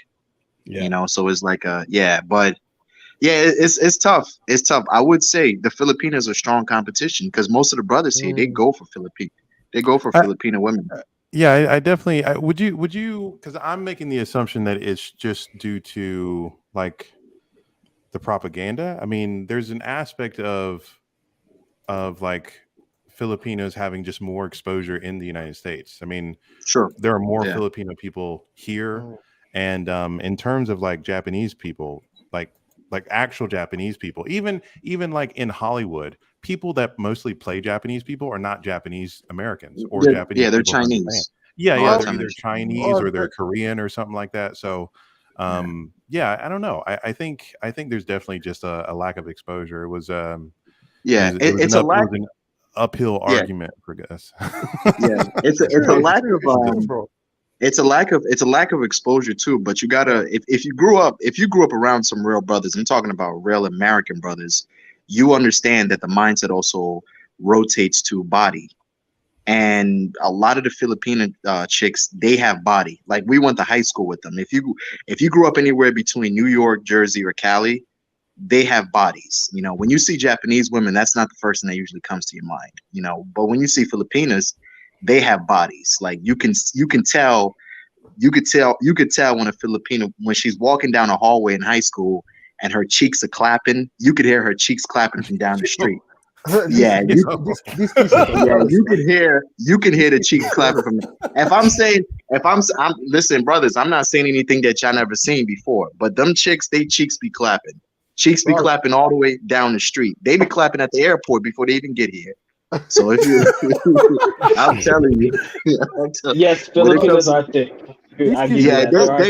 Yeah. They are. So the brothers, with us as black men, we know is like, oh God, look at that over there. Like you could see it from across the street. So you're looking at it like, but I'm gonna say, I'm gonna keep it 100. I'm sorry, IP, but I'm 50-50 on this one. Japanese women too, because you know me with the whole thing, IP. I'm trying to find out how we can make, we can get in better positions for brothers to have great families. Because it always comes down to the family aspect. So I'm gonna keep it. I'm gonna keep it 50-50 on this. I'm not going. This one is a tough one though, because the Japanese chicks, they do make great wives. I'm not gonna. I've heard some incredible things. We live down the street from them. I'm actually our community, because I live close to what's his name. I live a couple of minutes away from Alpine. The comedian Chris Rock. If you guys know Chris Rock, the comedian, the African American comedian, Chris Rock. Yep. Yeah, I live a couple of minutes away from him, and they have a nice Japanese community over there, and they're very great people. Like, they're very, very cool. I've never had to think about it, I've never even had a bad encounter with them before. Like, never. Like, I've never seen a Japanese woman raise her voice, or they're not on that type of time. But I've heard that, and I'm just curious, like, because I know that there's sort of like tension between because I live in North Carolina, and I live in like near a college town, so we have like a large population of like Chinese American, or not Chinese American, but Chinese people. You live in Chapel Hill? No, I live in Cary. Okay, all right. Yeah, but anyway, like, I've heard that there's tension between like the views that Koreans have of us and the views that Chinese people have of us are like nothing compared to like Japanese Americans, like proper Japanese Americans. And I've never heard a black person have a negative experience with a Japanese Americans compared to like a Korean American or a Chinese American, or actually, I never heard a black person having a problem with Vietnamese Americans. Is that something that you've ever encountered, or? Yeah. Well, here's the thing about it. Here's the thing about it, brother. If you think about it, the reason why is that what's the term? I don't want to use the word culture. History doesn't change. If you stand tall, with certain people, it usually sticks. It doesn't go away. The reason why we don't have problems with Japanese black people don't have problems with Japanese is because of one thing. Civil rights. Civil rights, and we actually did orchestrate for some of them to even get. People forgot the NAACP was strategic for them getting reparations. A lot of people didn't know that.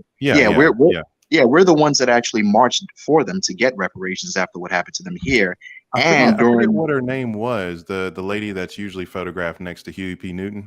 Yeah, I forget her name too, but what's his name? And people forgot when they attacked Pearl Harbor. A lot of the African American soldiers actually refused to fight Japan because they're like, hey, we're already getting slaughtered by white supremacists, so why the hell would we join in to help you? You understand what I'm saying? So I think we've been like that for a while. I know that we did that also in the Philippines. And we also did that in Vietnam. Like, a lot of the protests. Vietnam. We did that a lot. A lot of people forget, a little bit of a history slide, but African American soldiers, the abundance of them actually came back from Vietnam untouched, unscathed at all. And the reason why they found out is because when they were in Vietnam, they were given specific orders from Dr. King to not shoot any black soldiers, and they actually obeyed those orders. They barely shot any African American soldiers. So most of the time, the Vietnamese soldiers, whenever they saw African American black male soldiers, they didn't shoot them. They actually just let them go. So we've always had a great relationship. Yeah, we had a great relationship with them. That's why we don't really, and the Filipinos too. David Fagan, the African American soldier who traveled in from America, went into the Philippines to help them fight against the United States military. So whoever you had a great relationship with, you're usually not going to turn your back on them. Yeah. So hold on, J-Bond. So you're telling me that Black Americans helped Japanese people get reparations? What the hell is that noise? You're telling me that Black Americans helped Japanese people get reparations in America? Incredible. Yeah, the NAACP.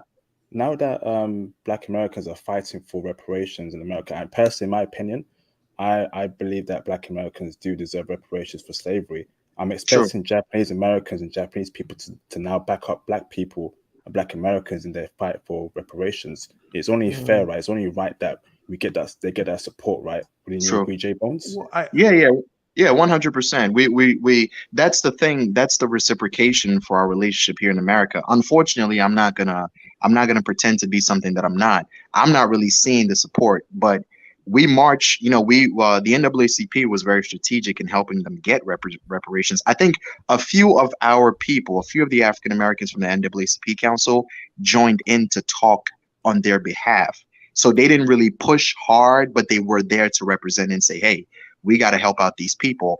Also, people forget Frederick Douglass was strategic in actually getting the what do you call it? I think it was a treaty or some sort of an immigration act that allowed Chinese immigrants to come into America during the Yeah, 1900s. the Exclusion Act. Yeah, The getting rid of Exclusion that. Act, yeah, exactly, yeah. So we've been frontline for a lot of groups, even Jewish people. The NAACP Council, I forget what his name is, Frederick Dox or something like that. He was also an African American that fought for. He actually went straight into Germany to ask them to give Jews reparations. So, if you have certain Okay. relationship. Yeah, that's why IP. I think I think it was last year you were surprised when I told you that my girl was Jewish, and you didn't know that Jewish people and Black folks have a really great relationship here in America. A lot of Jewish people they rock with us really heavy. Okay, I interesting, think, but Yeah. yeah, I think it's surprising how they got reparations before Black Americans, which is a bit weird to Yeah. me. Black I mean, Americans have been in America for over 400 years, been through yeah. Yeah. slavery, Well, Jim well, Crow. their How did they situation get was how did war. they get how did they get reparations in Jewish people before Black people? That's a bit weird to me, bro. maybe Is it because they're that white, I, racist bro. that I in think it's America? Go I on. Because think they're it's white. That's because all. some circumstances are there though, IP, because they got reparations because of the war. After they bombed Pearl Harbor, they threw the Japanese Americans, they threw them in internment camps. So that was gonna happen. They were gonna have to give them reparations anyway. And the Jewish thing, that was kind of funny style because what happened is the Holocaust happened in Germany, but then they got reparations from America. But the reasons why they were able to get reparations for the Jewish Council is because, well, it was actually because of you guys. England backed Israel heavy. They Mm. yeah, what's his name? Israel, the land in Israel is basically formatted by England. England went in there and took from Palestine and gave it to Israel. So that also Yeah. has to do with it. Yeah. Okay, let me read a couple of super chats, and I want to discuss this further. Shout out to Matt Battle for the $19.99 super chat. Thank you, Matt Battle, for the support. Much appreciated, bro. Team Japan all day. Stop the cap, LOL. Tell them Thomas, what's up, IP? Mr. Stream, checking out later. Thank you, Matt Battle, for the support. Make sure you vote for Team Japan in the polls if you're for that movement, brother. Appreciate you, brother. Thank you very much.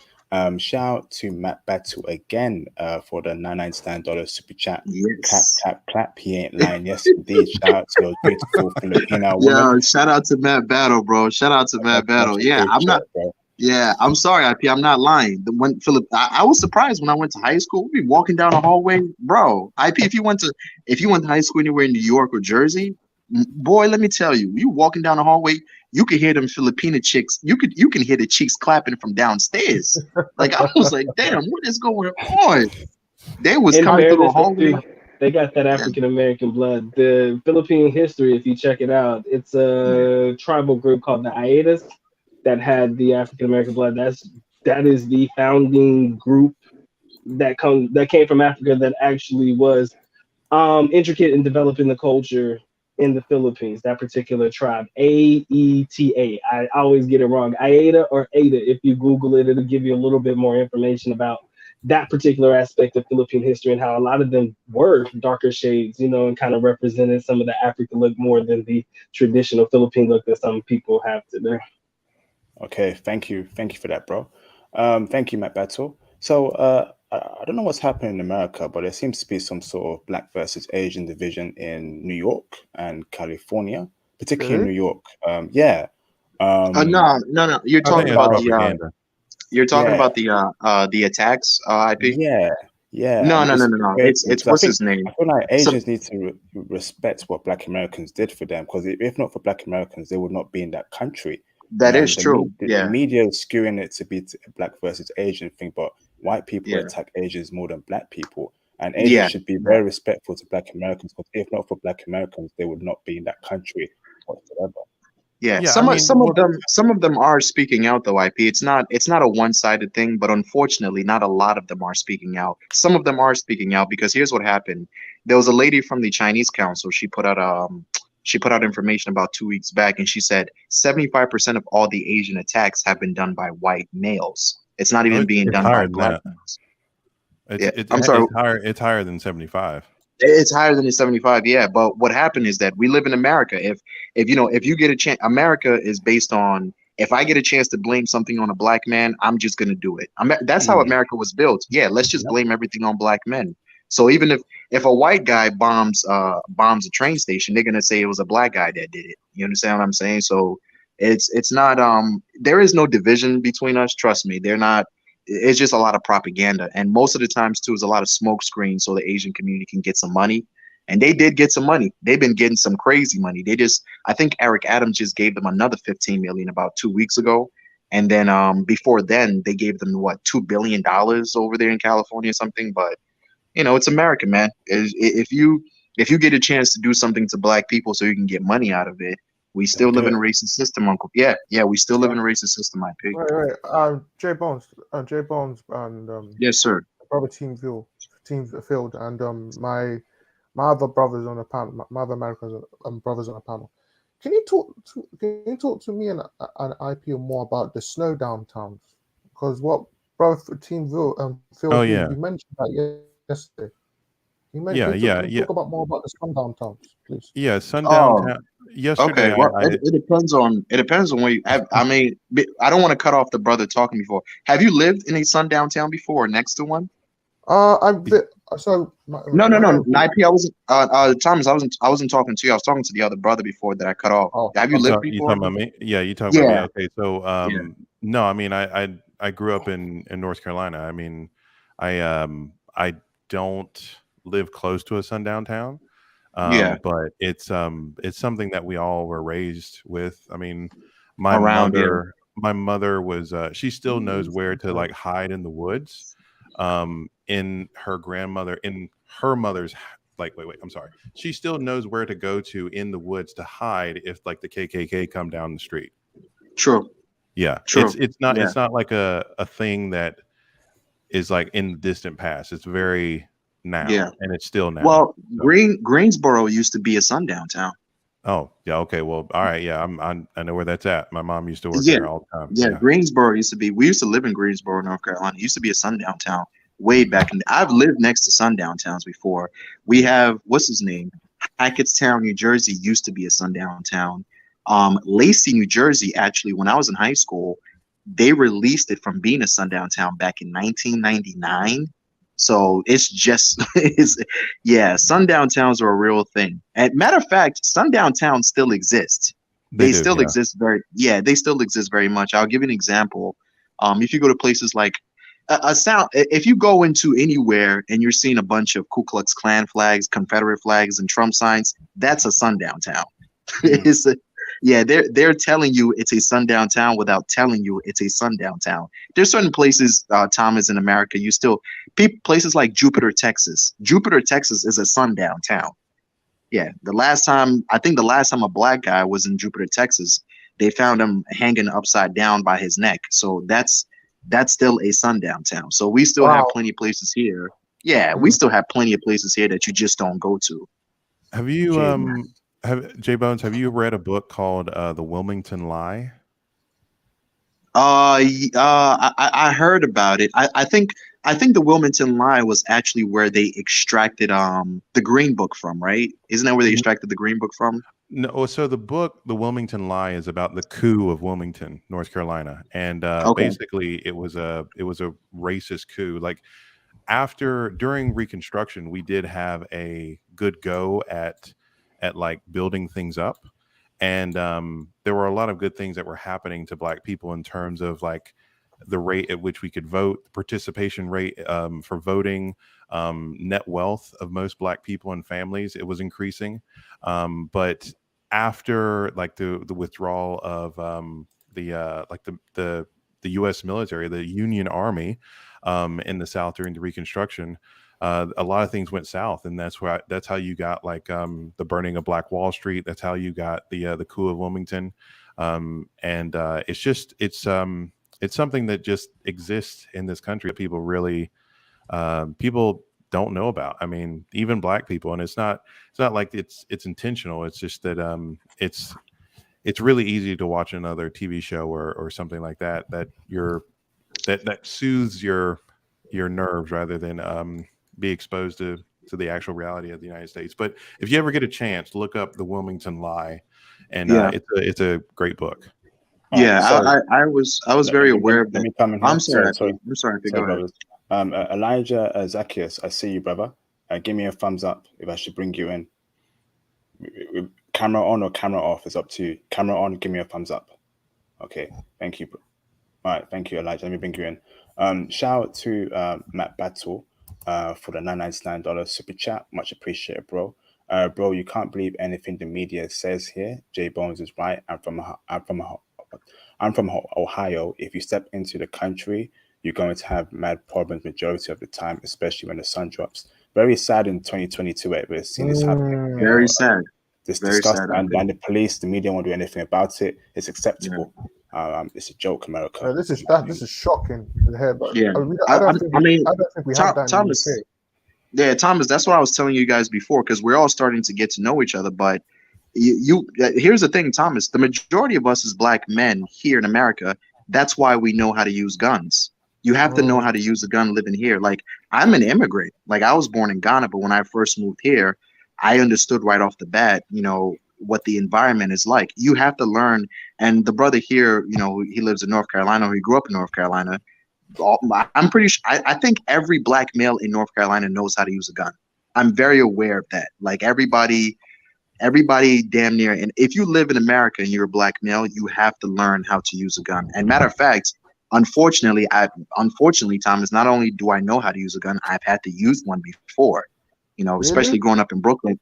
Oh, yeah. It's actually quite normal. Unfortunately, you guys grow up in an environment where you get 5 years. Over there, UK, I think it's 5 years for a handgun. Yeah. It's 5 years, right? Yeah, exactly. Yeah. In America, you better have a gun. You better have a gun. I'm surprised if you don't have a gun. Like, if I go to somebody's house and they don't have a gun, I'd be looking at them like, why don't you have a gun? That's kind of weird. Like, it's actually closer to the opposite for North Carolina. So in the South, it's people get. I'm not going to keep talking about this because you have two guests on. And I just want to say this one point, and then we can get the question from the other guests. But it's basically, if you're Black and in the South, you have to have all your papers right, because you will not be treated the exact same way by the police or by anybody else. Yes, sir. Even if you have a gun. Like, what was it, Flint? No, not Flint Castile. There was a guy who was at a traffic stop, and he had his little daughter in the back, and his not his wife, but his girlfriend in the driver's seat. Yeah. Okay, that was Flando. Okay, there's been so many. I don't know. There's been so many. Yeah, exactly. But anyway, he verbalized that he has a permit, and he went to go get his permit to show the cop, and the cop shot him like 7 times. And he had his wallet in front of him. So I mean, I don't know. It's just That's Officer Geronimo Yamez. Yeah, I'm sorry. Go ahead, IP. So we got 2 more guests here. So Jaron Patton, how you doing, brother? Hi, hello everyone. How y'all doing? Hey, Jared. Pretty good. Jared, how are you, brother? How are you, Jared? Okay. I'm doing good. Thank you. What's on your mind on the stream, brother? Are you team Japanese? Are you team Filipino? Who did you vote for? And speak on that, bro. I vote Filipino women, and I am team Filipino all the way. Okay. I said that. Well, okay. Here's the thing, because what Dr. Mike TV, which I watched one of his videos at the time, and what the team of Filipina, what the guys are saying, I had to agree. I agree 100%. I strongly disagree. See, what I'm saying, that I am team Filipina, that means a woman like that is very respectful. Mm-hmm. a woman like that who is very loving, very caring, and very loyal, submissive, and a woman will treat you like a king. I am not lying to you. A woman who will treat you like a king and always show loyalty towards you. And they will also be needy, which I heard the first part what they said, and submissive. Yeah, because what I said that because a woman showing loyalty to their men, and that's why I love about Filipinos because I'm all about peace, love, and happiness. Because Filipinos are very friendly people. I always want to go to the Philippines since day one. Hmm. Day one. Why? Why? Because I want to explore the Philippines, the people, the food, the culture, and also the women. No offense. And for that, because I always wanted to date a Filipina, because I haven't told everybody about this because that is a real woman right there. And no offense to the team Japanese women. Okay, so like we not let's not go to like Captain America Civil War thing. So Civil War thing. I mean, DC versus Marvel thing. Yeah. DC wins. DC's for grown DC. adults. Marvel's for children. Oh, come Sorry. on. Come on. All right, carry on, Jared. Is that it? Okay, thank you, Jared. Much or appreciated. I'm not. Okay. So yeah, like because Filipinos are the best. Period. Because for me, like always wanted a woman who is loving, who is caring, who is beautiful, who is kind of sexy, and very loyal, submission. I mean submissive, and yeah, you name it. Yeah, yeah, I said it. They're beautiful because you can't get enough with Filipino women. Okay, like always been attracted to Filipino women. Always have and always will be. Sometimes I can't help myself. I know Team Filipina felt the same way, and I'm saying, Okay. All right, brother. I need to move on to the next caller. Thank you very much, Jaron Patton. Shout out to Tyrone McLeod for the $50 super chat. Great show, gentlemen, and very informative. Thank you for this information, deep history lesson. Thank you, bro, for the $50 super chat. Much love. Thank you for your support, Tyrone McLeod. It means a lot to me. Thank you for donating to the channel and showing love. Much appreciated, Tyrone. Much love to you, brother. Much success and blessings to you, bro. Appreciate the support, brother. Thank you, bro.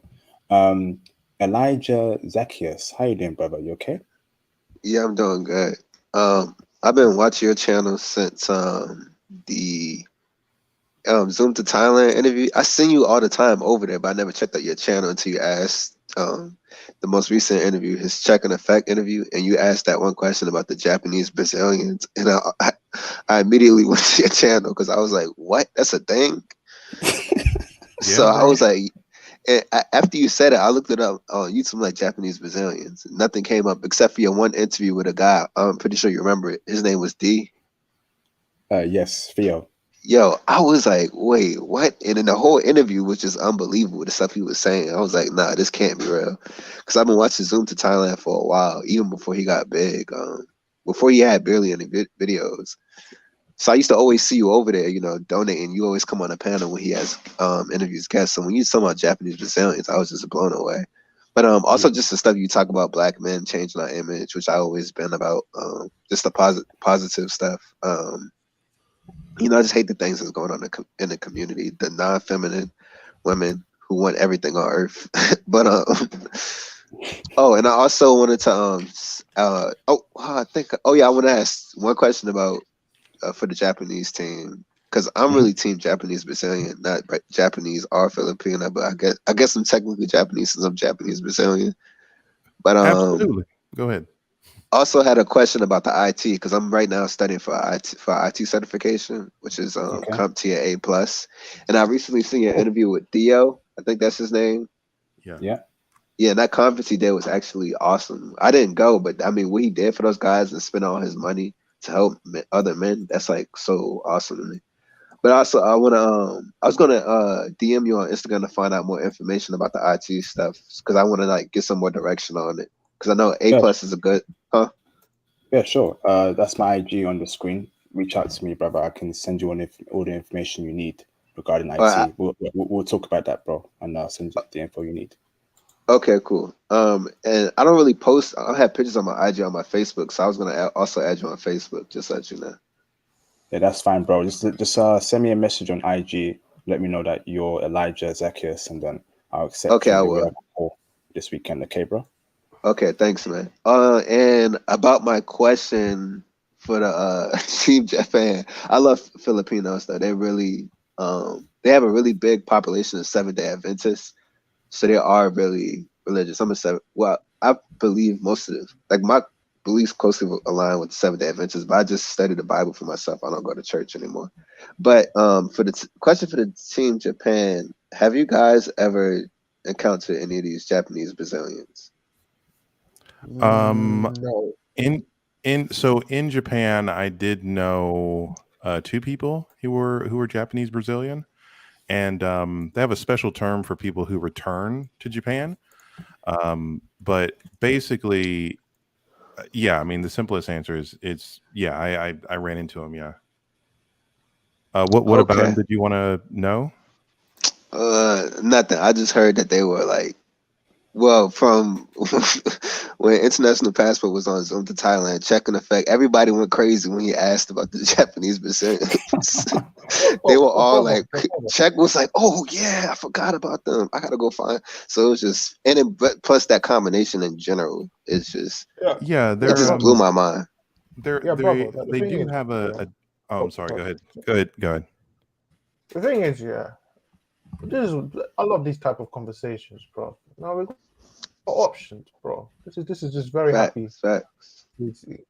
But in terms of like Japanese, Brazilian, mixed Japanese women, you know, there is one actress who is half Japanese, half Filipino. I know I've been bringing her. I've been bringing this chick so many times, but you know Kumiko from Karate Kid 2. Yes. Yeah. Yo, you were in love with her, the bro. actress who played. I love the character. I'm so sorry. The character, the actress who plays her, Tamlin Tomito, Kumiko, she's half Japanese, half Filipino, and she has not aged. She hasn't aged, but she's 56 years old, and she looks great. She has aged like fine wine. So Japanese women age really, really well, in general. So I mean, I can only imagine how well. Hold on, I gotta Google her now. My bad. Kelly Hu, another Japanese native. She looks amazing. Yeah, no, she's aged brilliantly. Yeah. Every Japanese actor from the Karate Kid series, they have aged great. So I'm like, like Japanese women, just Asians in general, they age beautifully. So this is why Asian women. I am curious actually, because I know what you're talking about, Thomas, but every now and again you see like an Asian woman and it seems like they hit like a wall at some point. Like I don't know which Asian people it is, but it's just like they look good into their late 30s and then late 40s and then late 50s, and then at some point it just looks like they explode. Like you know what I'm talking about? Like I don't know what it is. It's just like some of them just don't hold up after a certain age. Like a critical number that they hit, and they just end up like it turns upside down. I think it's the lifestyle food, just diet, like, because Japanese diet, like it's low fat, high protein, like that, but I don't think there are any carbs. Yeah, less Yeah, carbs. no. Speaking, Rice is like pure carbs. Okay. Yeah. Like I know with Chinese food, it's very high, it's very calorific. But yeah. Yeah, Okay. she looks amazing. She still looks good. In Cobra Kai, Mm. a video of Yeah. wow, she's amazing. All right. Thanks for that, brothers. Is that Elijah Zacchaeus? I guess I'll just ask one question.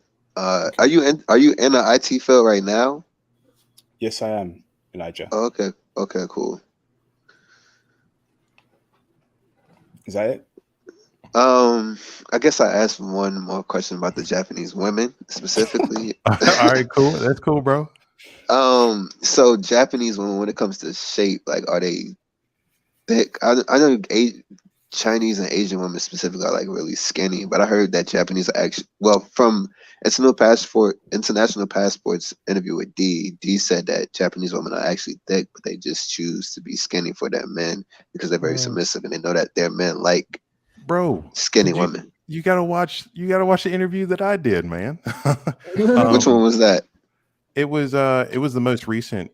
Wasn't it the most recent one, IP? Yeah. It's the one that's 4 hours long. So just find that one. Okay. Northern Japanese woman. Yeah.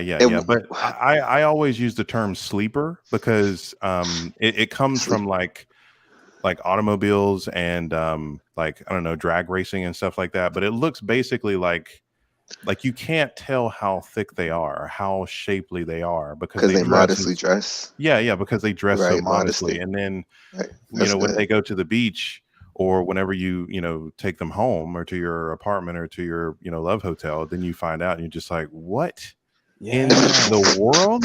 Like they must have stole that because I ain't see him walking out the store with that. Yeah, right. I've got first-hand experience of that, with a chick I was dealing with in the past.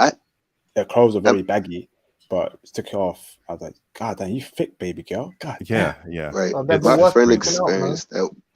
They work out, they unveiled their final form, IP. One more question. Sorry, I know I keep saying one more question. IP, have you ever done, even though America owns Puerto Rico, but have you ever done an interview about Puerto Rican women? Are they feminine at all? Specifically in Puerto Rico. Oh, you haven't done Puerto Rico? Nah, I'm not done that yet, bro. That should be an interesting one. Yeah, because I want to go, and I personally find black women and Puerto Ricans most of my preference, but the problem with black women in America, because I'm in Virginia, I'm from Newark, New Jersey, which we have like the third most masculine women on earth. Like, wait. I didn't even know, huh? Bro, you love black women. There's black Japanese women, there's black Korean women, there's Afro Latinas, Afro Puerto Ricans. Yeah. I know. I got options. I got options. I'm not stressing about that. Even in the women, the black women in America, they like me, but I just don't. They're not as feminine as other women. Yeah. Who said they? Who said they from Brick City? Yeah. I said I'm from Newark, New Jersey. I didn't say nothing about Brick City. Brick City is Newark, New Jersey. Oh, I guess I'm from Brick City. Yeah, I mean, are you from Newark or you just moved in? No, I'm from Newark, like born and raised, but I live in Virginia right now. Okay, but because how long did you live in Newark? Like since 2012. So you went 12, 13 years. You went to high school there? No, I didn't go to high school there. Oh, okay, yeah. Because I was about to say, I know a Brick City brother when I hear it. I was about to say, what part of Virginia you live in now? I'm in Chesterfield right now, like close to Richmond. Oh, we real family then, because I grew up in Newark, then I moved to Virginia too. I used to live in Richmond. Oh, dang! Shoot, yeah. Then we just say that's exactly what I did. I was in Newark, then I moved to Richmond. Golly, brother from another mother. No, I'm joking. What part? Hold on for a second. Let me. What part of Newark did you live in? Dang, Epper, like Shepherd, Epper, like close to Orange, East Orange, around there. Okay, yeah. We used to live in East Shore. I used to play basketball at East Orange High School too. How old are you? You might know my brother. You don't Well, mind me asking. he went to East Orange. Yeah. He went to high school there, but then Okay, of course he moved to Virginia. But you might know yeah, him. yeah. We'll What's pass his it down name? on her. Yo. Eric. Yo, all right. I need to get My, I need to get some new callers in, Yo. man. Y'all did some All right, memory go ahead, lane. Yeah, My bad, bruv. IP. My bad, my IP. bad. My bad. Y'all on that Nas memory lane tip right now, man. But good stuff, Look, though. it's a Jersey thing. It's a Jersey It's thing. a Jersey thing. These Fish and Chiefs boys, they don't know nothing about that. It's a Jersey Right, thing, but bro. we got to connect because it's not a lot of free thinking black men that come out of Jersey. That's all I'm gonna say. That is true. Everybody acting over there shooting and killing each other like it's a video Oh game. my goodness. All right. Thank you, brothers. Thank you, brothers. Ninja 55 Seattle Sideshow. Can you turn your cameras on in the background, please? Just so I know you're not a troll. And I'll add you in. Seattle Sideshow, you're confirmed. Thank you, bro. Ninja 55, I couldn't see nothing there, bro. It was all black. I need to know you're not a troll. Ninja 55. Right. Shout out to the dude with what on earth? That's a He's got Russian some name. Cyrillic. Yeah, he's got some Cyrillic language right Thank there. I don't know. you, thank you, Ninja 55. You're confirmed. Thank you, bro. Turn your camera off. Okay, thank you to PY, the rest Russian, for the $4.99 super chat. Thank you, brother. EDC and Body Armor, just part of life. This is America. Shout out to IP. Saw you on Z2T on topic Filipino. Typically more curvy, but Japanese coming on strong. Thank you, bro, for the kind words under super chat. Yes, indeed. In my opinion, you can't go wrong either ways. But for the purposes of the stream, only one can win. Thank you, IP, brother. IP, can I ask you one question, please? Yes. Now I've seen this question thrown around quite lately today. This is regarding red-pilled female YouTubers like Minnie King, Jessica X, and other chicks who have now entered the manosphere. Do you think men who support these red pill female YouTubers are simps? Thomas, we lost you there. Oh, sorry. Can you hear me? Can you hear I me can now? hear you now, but we lost you. Can you repeat that question, please? So, do you think you know red pill female YouTubers like Minnie King, Jessica H, yeah? Do you think the men who support them are simps? Absolutely. Because they're just regurgitating what men are stating, but they're putting a female voice to it. So there's a new hustle where you have attractive red RP female content creators taking content that males put out, such as Steph is Cold and other brothers, and Kevin Samuels Fresh and Fit, putting a female face onto it. Yeah, absolutely. And the guys who support them are simps, because a guy is simply already saying that they've lived it because they're men, not women. Women have not lived what men have lived. So how can you support a woman over a man? You see, there's a lot of simp culture going on, and I don't get it. It's nonsense. Absolutely, Thomas. Thanks, bro. Shout out to Thomas. Shout out to Mr. Boots on Ground for the $9.99 super chat. Hey, brother, I'm new to the channel. Welcome to the channel, brother. Welcome. I will be in Sweden, Bosnia, and Croatia in June to see what biting for us brothers. Okay, that should be very interesting. Mr. Boots on Ground, please reach out to me on IG, and I can give you some tips on Sweden. I've been there before, and we'll talk about Bosnia and Croatia. I've also been to Croatia as well. So reach out to me on IG, Mr. Boots on Ground. Thank you for the support, bro. Ninja 55, how you doing, brother? Hey, I'm doing okay. How you doing, IP, and how you brothers doing? I'm doing good, bro. I'm seeing Team Filipino wipe the floor with Team Japanese women on the polls. It's getting really bloody. I told you, bro. I told you. I'm good, Ninja 55. Do you have any questions at all, or anything you want to put out there? Any statements? Yeah, I would like to say, 'cause I saw earlier some of the stream earlier. I had to charge my phone, where a brother said, that the Japanese woman, something he said about Japanese woman earlier, like, they're not. I forgot what he said earlier, but the Japanese woman, the thing about it is, well, Japanese culture, especially with Japanese woman, is they like to bleach their skin, you know, and get eyelid surgery, you know, which is no No, good. No, no, no, that's not. that's Korean or That's Korean, Chinese. right? And That's Chinese. Korean. Yeah, Chinese, mainly Chinese women. Yeah, It- That's it- amazing. plastic surgery is frowned upon in Japan. Yeah, yeah. But I saw a couple of videos on that even Japanese women get some of them get eyelid surgery. I mean, if they do, I can't imagine it would be it's definitely not a common thing. Nobody, Mm. it's not a normal thing for a person to go and like alter themselves. Because that's something like when I was in Japanese high school, there were like a whole lot of like Korean pop bands that would show up, and one of the things that they would always say before I could even say anything about like whether or not these girls look good, because they normally look good, I'm just being real, in these K-pop bands, is that they're all altered, and that's Yeah, like something that they immediately say to like shut down any sort of like positive thoughts about these women. It's just not. It may be something that's kind of a thing in certain circles, but I can't. That's not a widespread thing. bro, In terms bro, of like, even yeah, sorry, go ahead. sorry, bro, even the men, they look so feminine.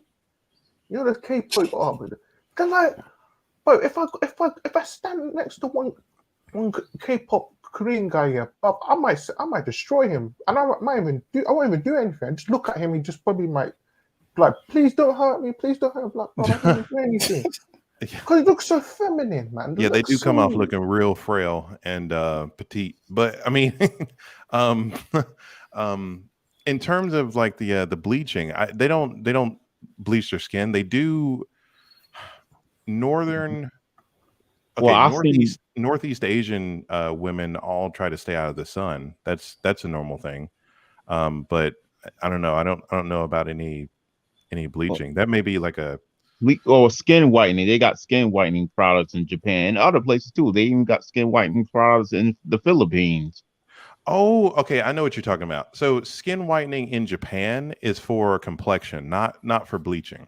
That's not that's like to even out your complexion, not to like make your skin whiter.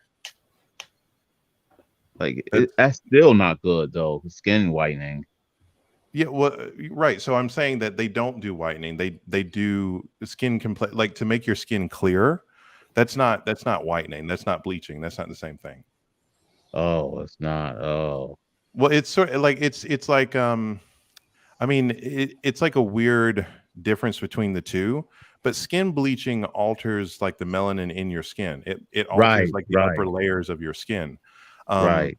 The in terms of like clarity or skin clarity, that has to do with like how you can heal your skin. So if you have like a darker complexion, because there are some Japanese women down south who have a darker complexion, if they put that skin clarity stuff on their arms or something like that, it won't make it whiter. It'll just get rid of the blemishes. Right. Yeah. Yeah. So that's definitely not they don't run away from.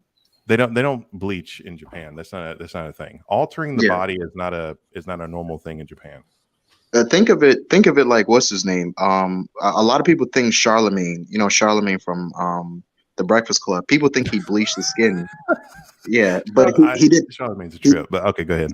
Yeah, he didn't actually bleach his skin. What he did is, if you look at old pictures of him, he had a skin disease. He had a skin disease. So basically, that's not bleaching. He had to actually go in and he had to actually save his skin. So they're not bleaching their skin like that. That's what the brother's trying to explain. Bro, is it Right. the same? Is it the same skin disease as Michael Jackson? Vitiligo? No, he could. Did he? Nah. No, nobody has that. Michael Jackson was that he was just a mental case, bro. Oh, No, shit. Michael Jackson had vitiligo. That was a thing, Yeah. and his children have that actually. What's his name? Prince. Even though Prince is like super white passing, you can tell whenever like they take, because I don't know, journalists and photographers are really creepy. They'll take photos of him at the beach, and you can tell where his like skin is like changing complexion, like in the same places where it was changing for Michael, which is actually kind of it's deeply hereditary. So if you could tell that they're related because it's somebody said, bro, don't diss Michael. But yeah, it's deeply hereditary, and it's a crazy disease. I don't know. Some black people have it.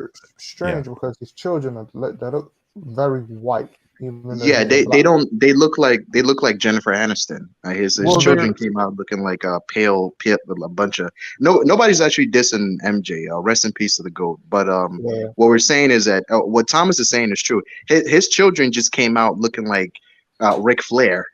I mean, they look white as hell. Yeah, they look like Gandalf the Greys. They look like some Lord of the Rings. Gandalf, can we get the ring to Mordor? They are definitely white passing, but I mean, you have to remember whose kids they are. I mean, it's not just Michael Jackson. It's what's her name? Presley's daughter. Yeah, exactly. They're half. So there are a lot of half kids who end up white passing.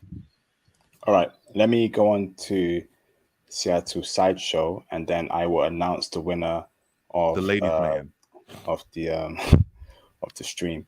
Seattle Sideshow, how you doing, brother?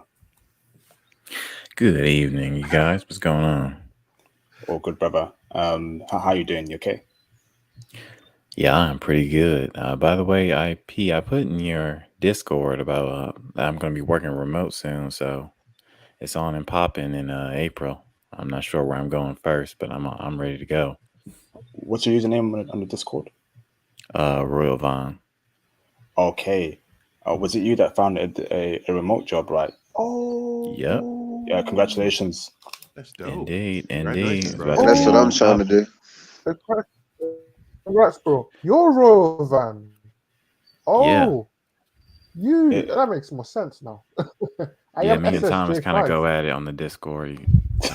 But it's intellectual. Don't worry. It's no drama. It's all but, good. But by the way, actually, I wanted to play devil's advocate. Actually, I was gonna go for a Team Filipina just because I was assuming it was gonna be nothing but Japanese support on this stream. But I guess I'm actually gonna switch sides. But anyways, so I wanted to say this about the skin whitening thing. So real quick, you remember Splash Wave Beats, the guy that dropped the game on Canada? Yep. He has like a few streams though, because he lives in Taiwan, talking about how the skin whitening stuff, even in Japan and like all throughout East Asia, is laced like in the lotion and stuff out there.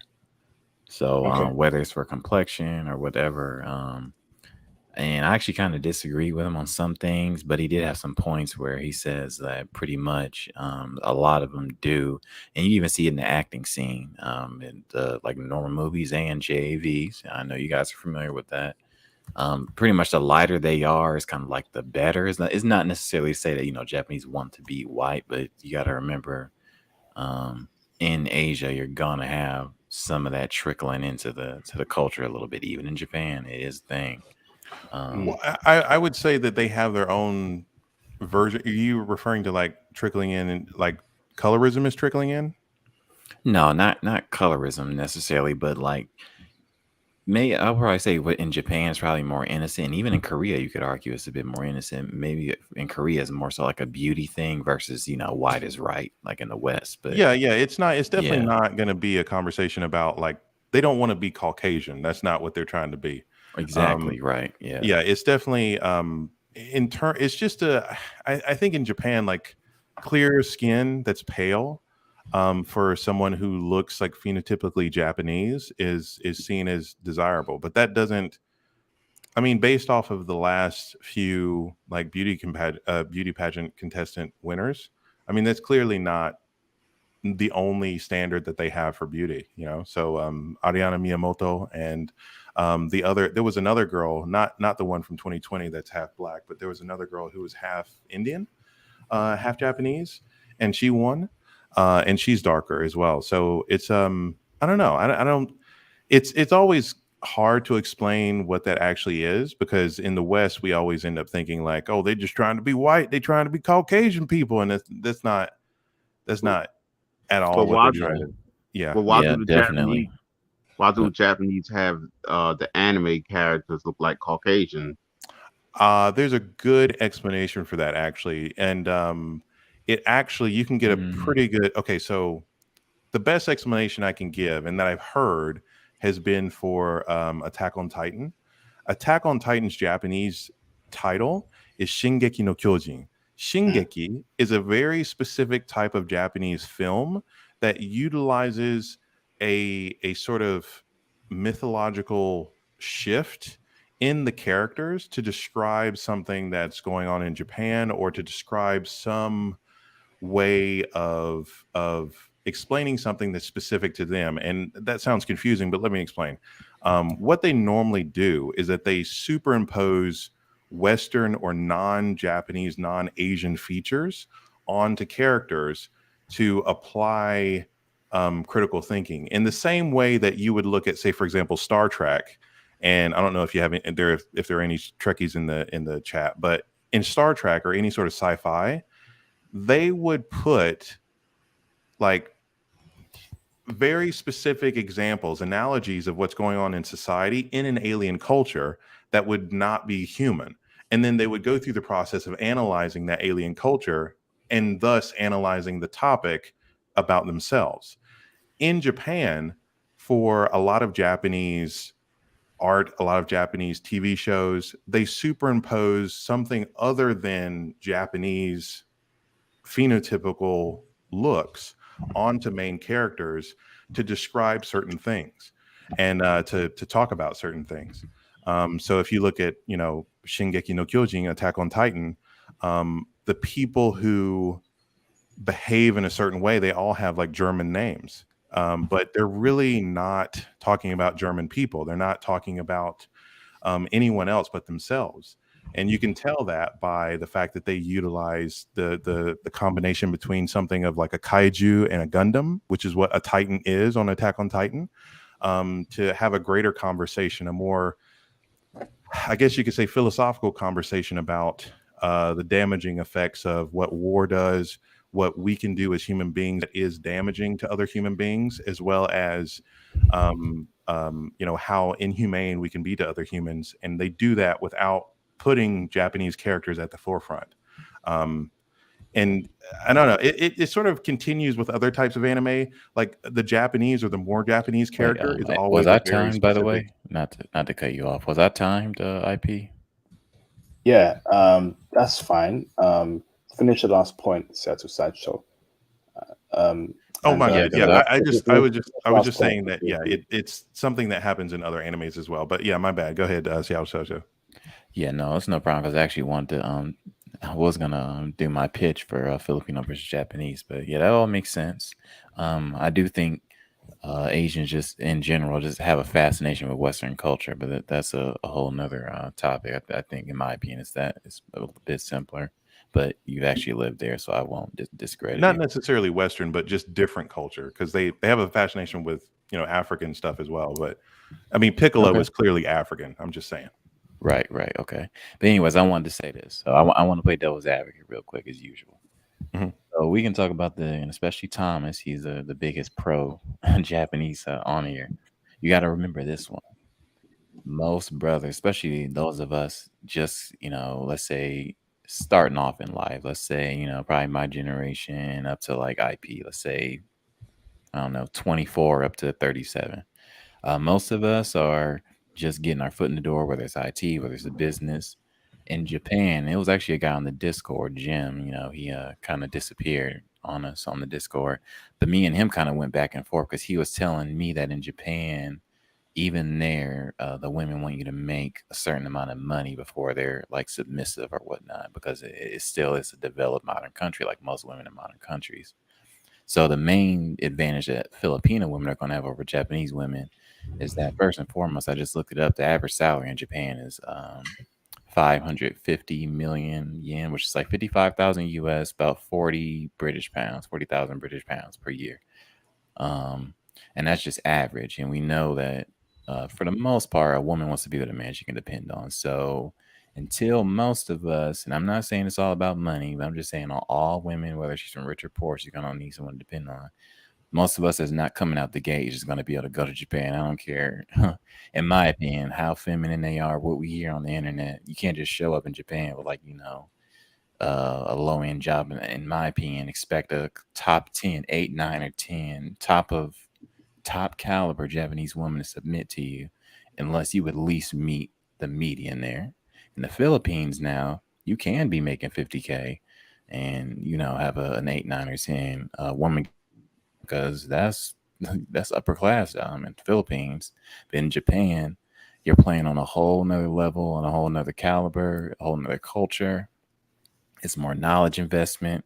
And let's just keep it honest, we can hype up Japan and whatnot, but a lot of us brothers have a little bit of work to do before we're not only get the language down, but before that, the finances come and everything else that would be required for us to tackle, getting an 8, 9, or 10 Japanese woman. And that's my I devil's personally, I personally feel like if you're a foreigner, you're halfway there. Because I know for a fact that if you're a brother, the high requirements they have for Japanese guys, it won't apply to you. It's just the same as how I can go to America and the high requirements that American girls have for American guys, it wouldn't apply to me, because when you have that foreign True. factor, it goes out the window.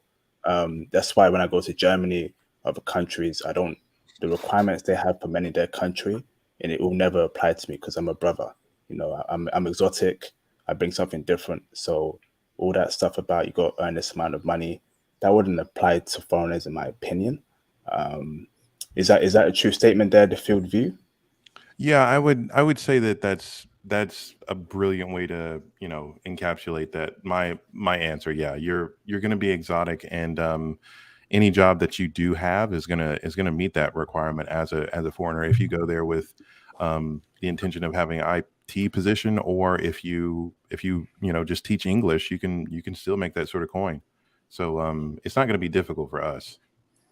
Yeah, no, I'm not disagreeing with that. Definitely. I agree with both of you, actually. But I'm just saying from a logistics standpoint, let's just throw a scenario in. IP or Thomas goes to Japan. They meet at 8, 9, or 10. She's feminine. She's all this, whatever. And they're like, okay, I want to settle down with this woman. If they're making, 30K British pounds or dollars, and they want to buy a house, they want 2 kids, you can't even do that on that, especially if you want 1 or 2 kids. You can't even do that on Japan on that salary. So I'm not saying that we can't. Of course the attraction is there, but I'm just saying if you want to plant those roots there, it's a higher level versus you can go straight to the Philippines right now, probably IP can on his job and actually get a little house, have a kid, whatever. But for Japan, that's maybe a little bit further down the line for some brothers, especially if they're just starting off. That's what I'm saying. So I feel like Team Filipino will win for the us probably younger or just starting off in Japan. If you got that extra levels to you, so to speak, it's Well, better. I don't think so. I think that's a hold on, if I let you say after. I think that's yeah.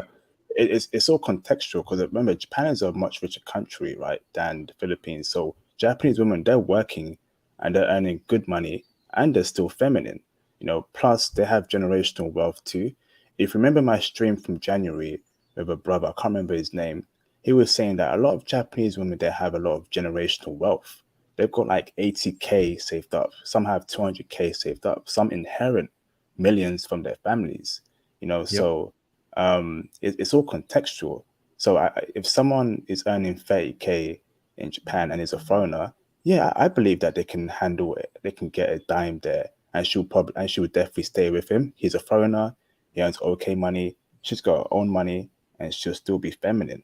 And again, in my opinion, I'm not going to Japan. If I was to go to Japan, there ain't no way I'm settling for 30K. But that's for a different discussion. But it's all Yeah. contextual, bro. I remember Japan is a much more developed country.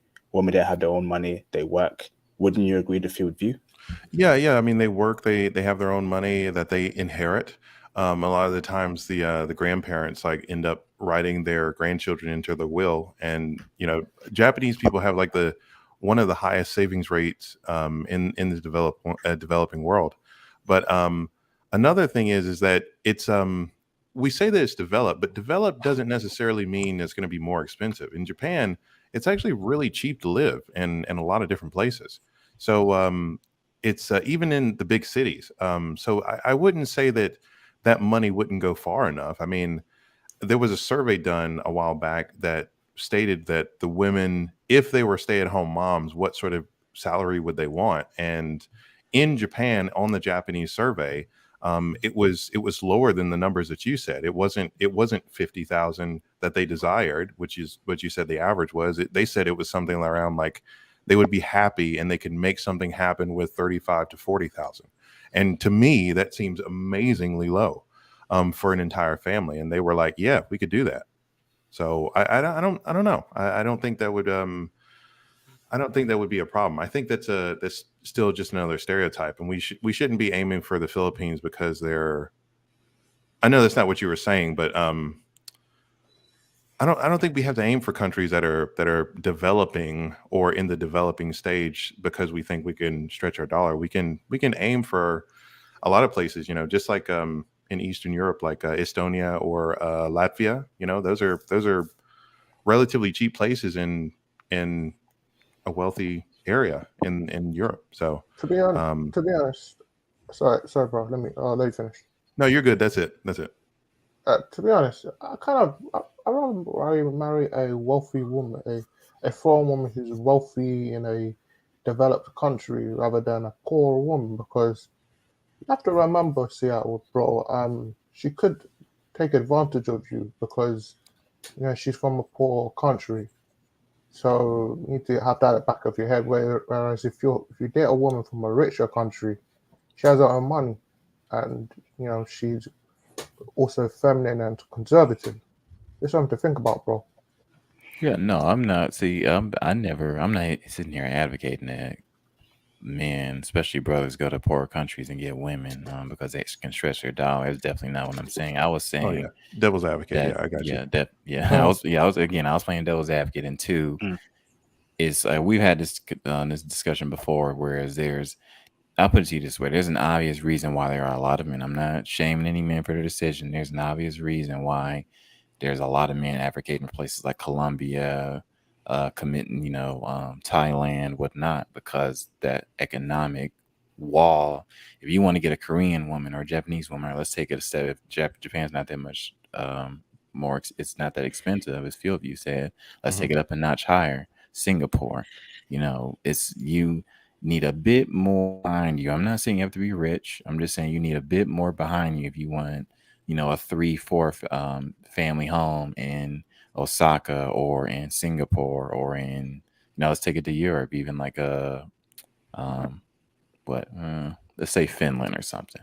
So I'm just saying that if brothers that are, they're just starting off, they're getting a business together, they're getting certain things about their life together, they don't have all those finances set yet, then they probably would, not because they want to take advantage or something, but it's just easier for you to get your boots on the ground in Southeast Asia with feminine women versus boots on the ground in Seoul or downtown Osaka trying to get things going. That's all I'm saying. Yeah, okay. Point. Yeah, the financial barrier to entry is a lower hurdle. Yeah. Okay. I agree with that. Good point there. Okay. Shout out to Ray Matt for the $10 super chat. Appreciate you, bro, for supporting the channel throughout the stream. Much appreciated, bro. Thank you.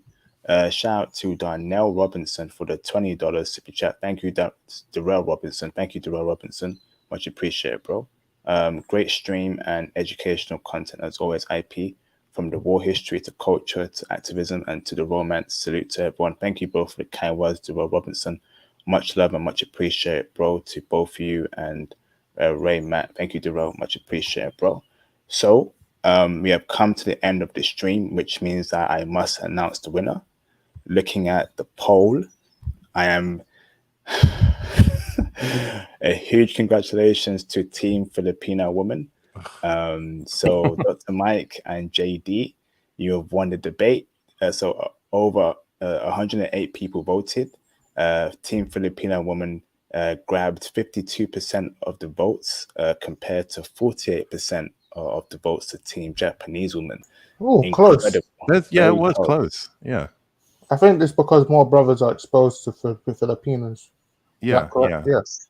Yeah. And there's a fear of the language barrier, and I feel like I don't know. I probably could have made better points about that, but Yeah, I don't agree with me so quick, Seattle. But yeah, no, that's Oh no, I was just saying that the language barrier. yeah, no, I got you. You cool, brother? Yeah, but yeah, that's great. Yeah, JD. I told you, IP Sorry. over here in America, that's how it is. A lot of the brothers here, they're exposed to Filipino women. You understand what I'm saying?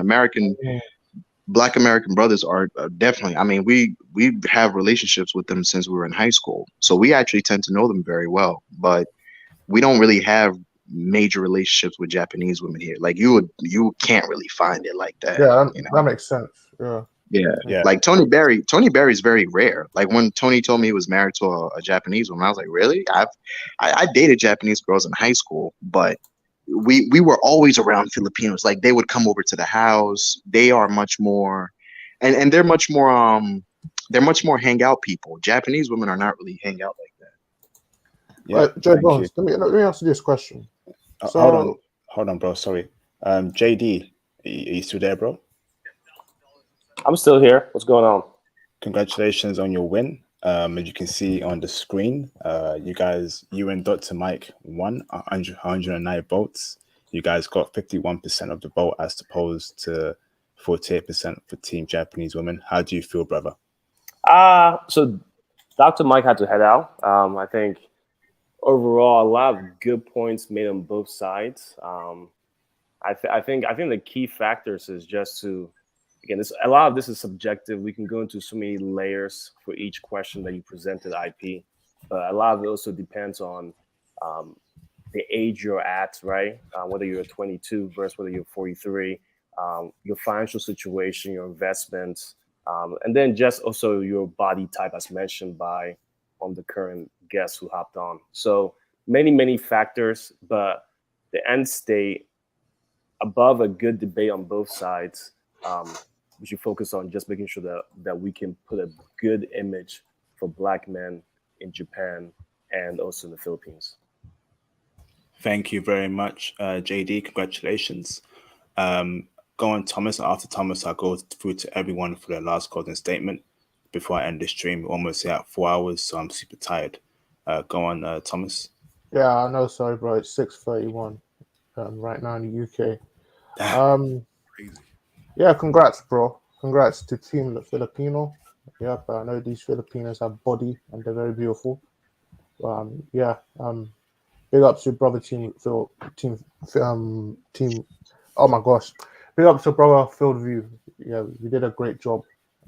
Overall. Thank you. Brother J Bones, like, with the Yes, sir. Filipinos, yeah. What the Keisha's very angry, bro. What the Keisha's very angry. Yeah. It was actually, you know, one thing too. The reason why I rep Team Latina so hard is because if you are going to date outside the culture, you also have to make sure that you date women that are very, very shut down. So most of the time when we're in high school, a lot of the sisters, they knew not to mess with Filipino women because they're very confrontational too. A lot of Filipino, they're very confrontational. They'll throw some hands very quickly. You know, they're not punks. You know, their cultures are very, you know, they're cute and cuddly, but their culture, Filipino culture, is not what's his name? It's not some sort of a Disneyland culture. You know, they come from some crazy environments over there. You know, so it was an experience dating them. It was an experience, and they're very loving. I'll say that about them. They're very, very What loving. language do they speak? The Filipinos, they speak Tagalog. Oh yeah. Okay. Yeah, they speak Tagalog. Yeah, but it's what's his name? I'm not gonna lie. Shout out to Team Filipina for winning, but I would never pick sides on this one. I would definitely never pick sides on this one. I can't roll with one side because I'll say one thing. You know, for me, I've always had the same view, Thomas, which is it's marriage first for me. You know, we got to find brothers. Yeah, we got to find brothers to build families, to build healthy families, and you know, build a real legacy. So I would never pick a side with this one, but it's very close. It's not a coincidence that you guys were so close to each other like that. It's very, very close. But Both to of me, them bro, are really great. Yeah, I agree. For me, bro, I like Filipino women. They're very gorgeous here, but I'm just getting from what the intel I've given. Like look at brother Tony and what he has. I kind of wish that's what I want. That's what all of us want: a good wife, two beautiful children. Lord willing, and we will get that. Absolutely, bro. It has been a fantastic stream. Dr. Khan, I apologize, bro. I couldn't get you in. I just saw you in the background. Sorry, bro. It's been a super busy stream. Thank you very much to the guest, all the guests who contributed to this discussion. Great arguments, great discussions there. Congratulations to Team Filipina Woman for winning this debate. We'll have another debate as well in the future. Mix up, get some, might be a European stream. We never know. Next week we have a stream about Indonesia. Looking forward to that stream with you, JD. Looking forward to that, brother. How you feeling about that, bro, JD? Yeah, we could talk offline, but yeah, Indonesia. Has anyone here been to Indonesia?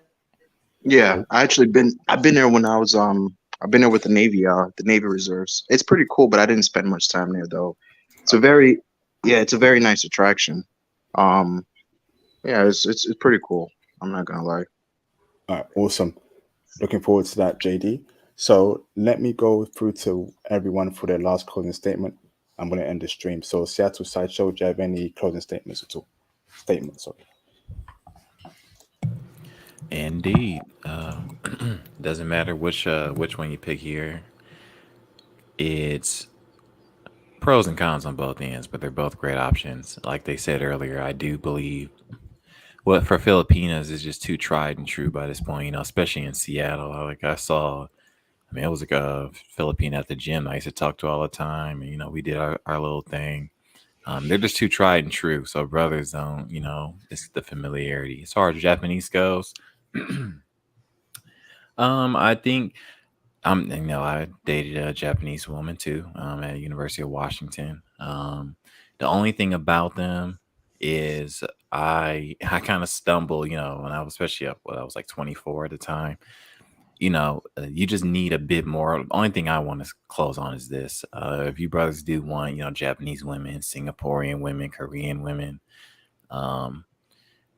just make sure you load up and take your time. Don't rush. Don't try to, okay, what's the fastest way possible I can get to Japan or to Korea, in my opinion, because you can you might hurt yourself in the long run. Just a slow, steady pace. Get your finances up. Get your education up. Get the language down, and you'll get there.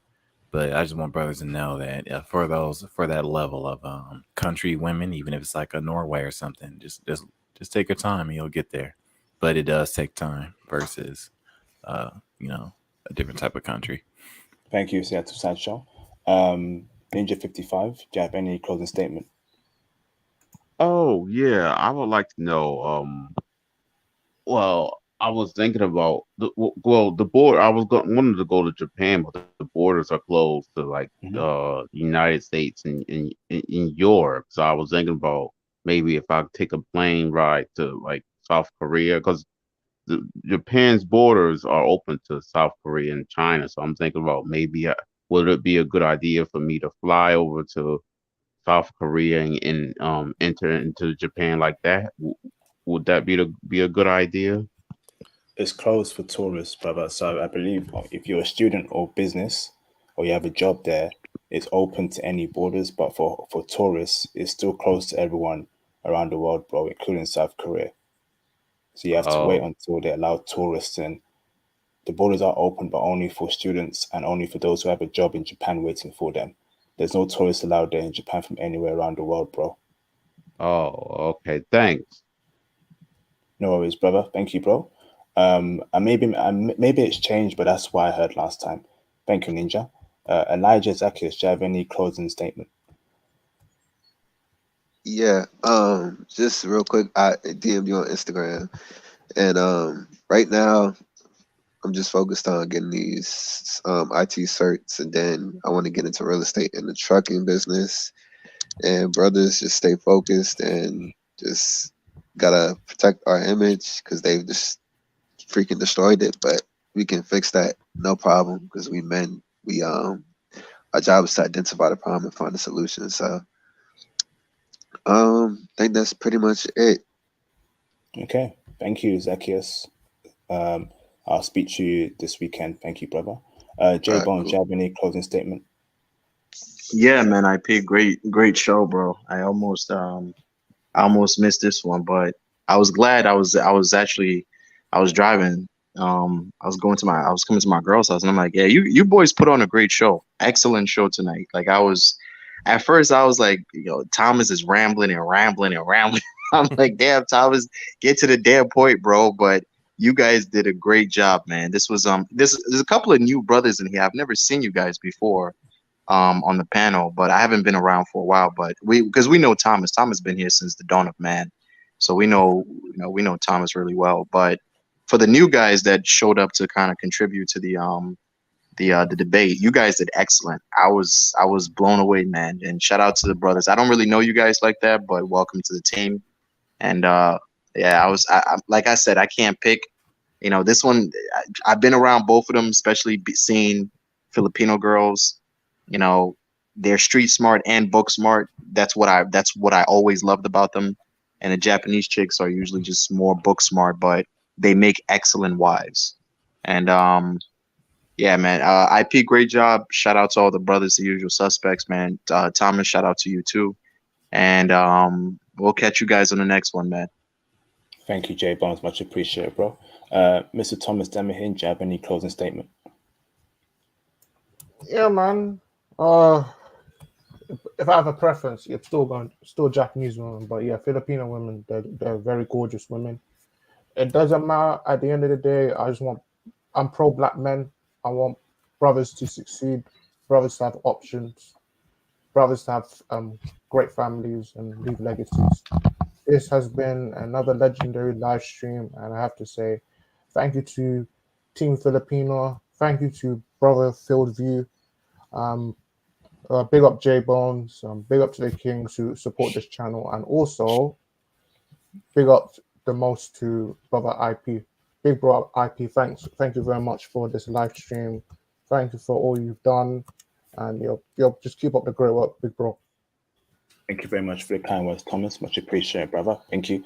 JD, do you have any closing statement? Thank you for having me as a guest here. I enjoyed. It's always nice to have men challenge each other's thoughts and ideas in a respectful manner, and no one get sensitive, right? We don't need that. So thank you so much, IP. No problem, brother. Thank you for the kind words, JD. Much appreciated, bro. The Field View, do you have any closing statement? I think the only thing, the team that won was Team Black Men. There's nothing better than being a black man and realizing how valued we are in the world. So I think we all just won tonight, and whether it be Japan or the Philippines or Estonia or Latvia or anywhere else, we can still keep winning. Just keep our head in it and remain focused and keep doing our thing. That's it. Thanks for letting me on the show, IP, and thanks for all the brothers in the chat and in the debate. Nice meeting y'all. Thank you, bro. Much appreciated, the Field View. Shout out to Jeremy Sears for the $5 super chat. Thank you, Jeremy, for your support this weekend. Much appreciated, bro. Welcome stream. Wonderful stream. Damn, I'm tired. Wonderful stream. Be blessed and prosperous, gentlemen. Same to you, brother. Much love to you, Jeremy Sears. Thank you for your support, brother. Look after yourself. Much appreciated, bro. Thank you, Jeremy. So, brothers, that is the end of the stream. I will see you next week for the Indonesian stream and a few more others that I'm planning. It's been a fantastic debate. Thank you to everyone who super chatted tonight. Thank you for showing love. It's greatly appreciated. Thank you for your cash apps. Thank you for the likes. Please subscribe to the channel.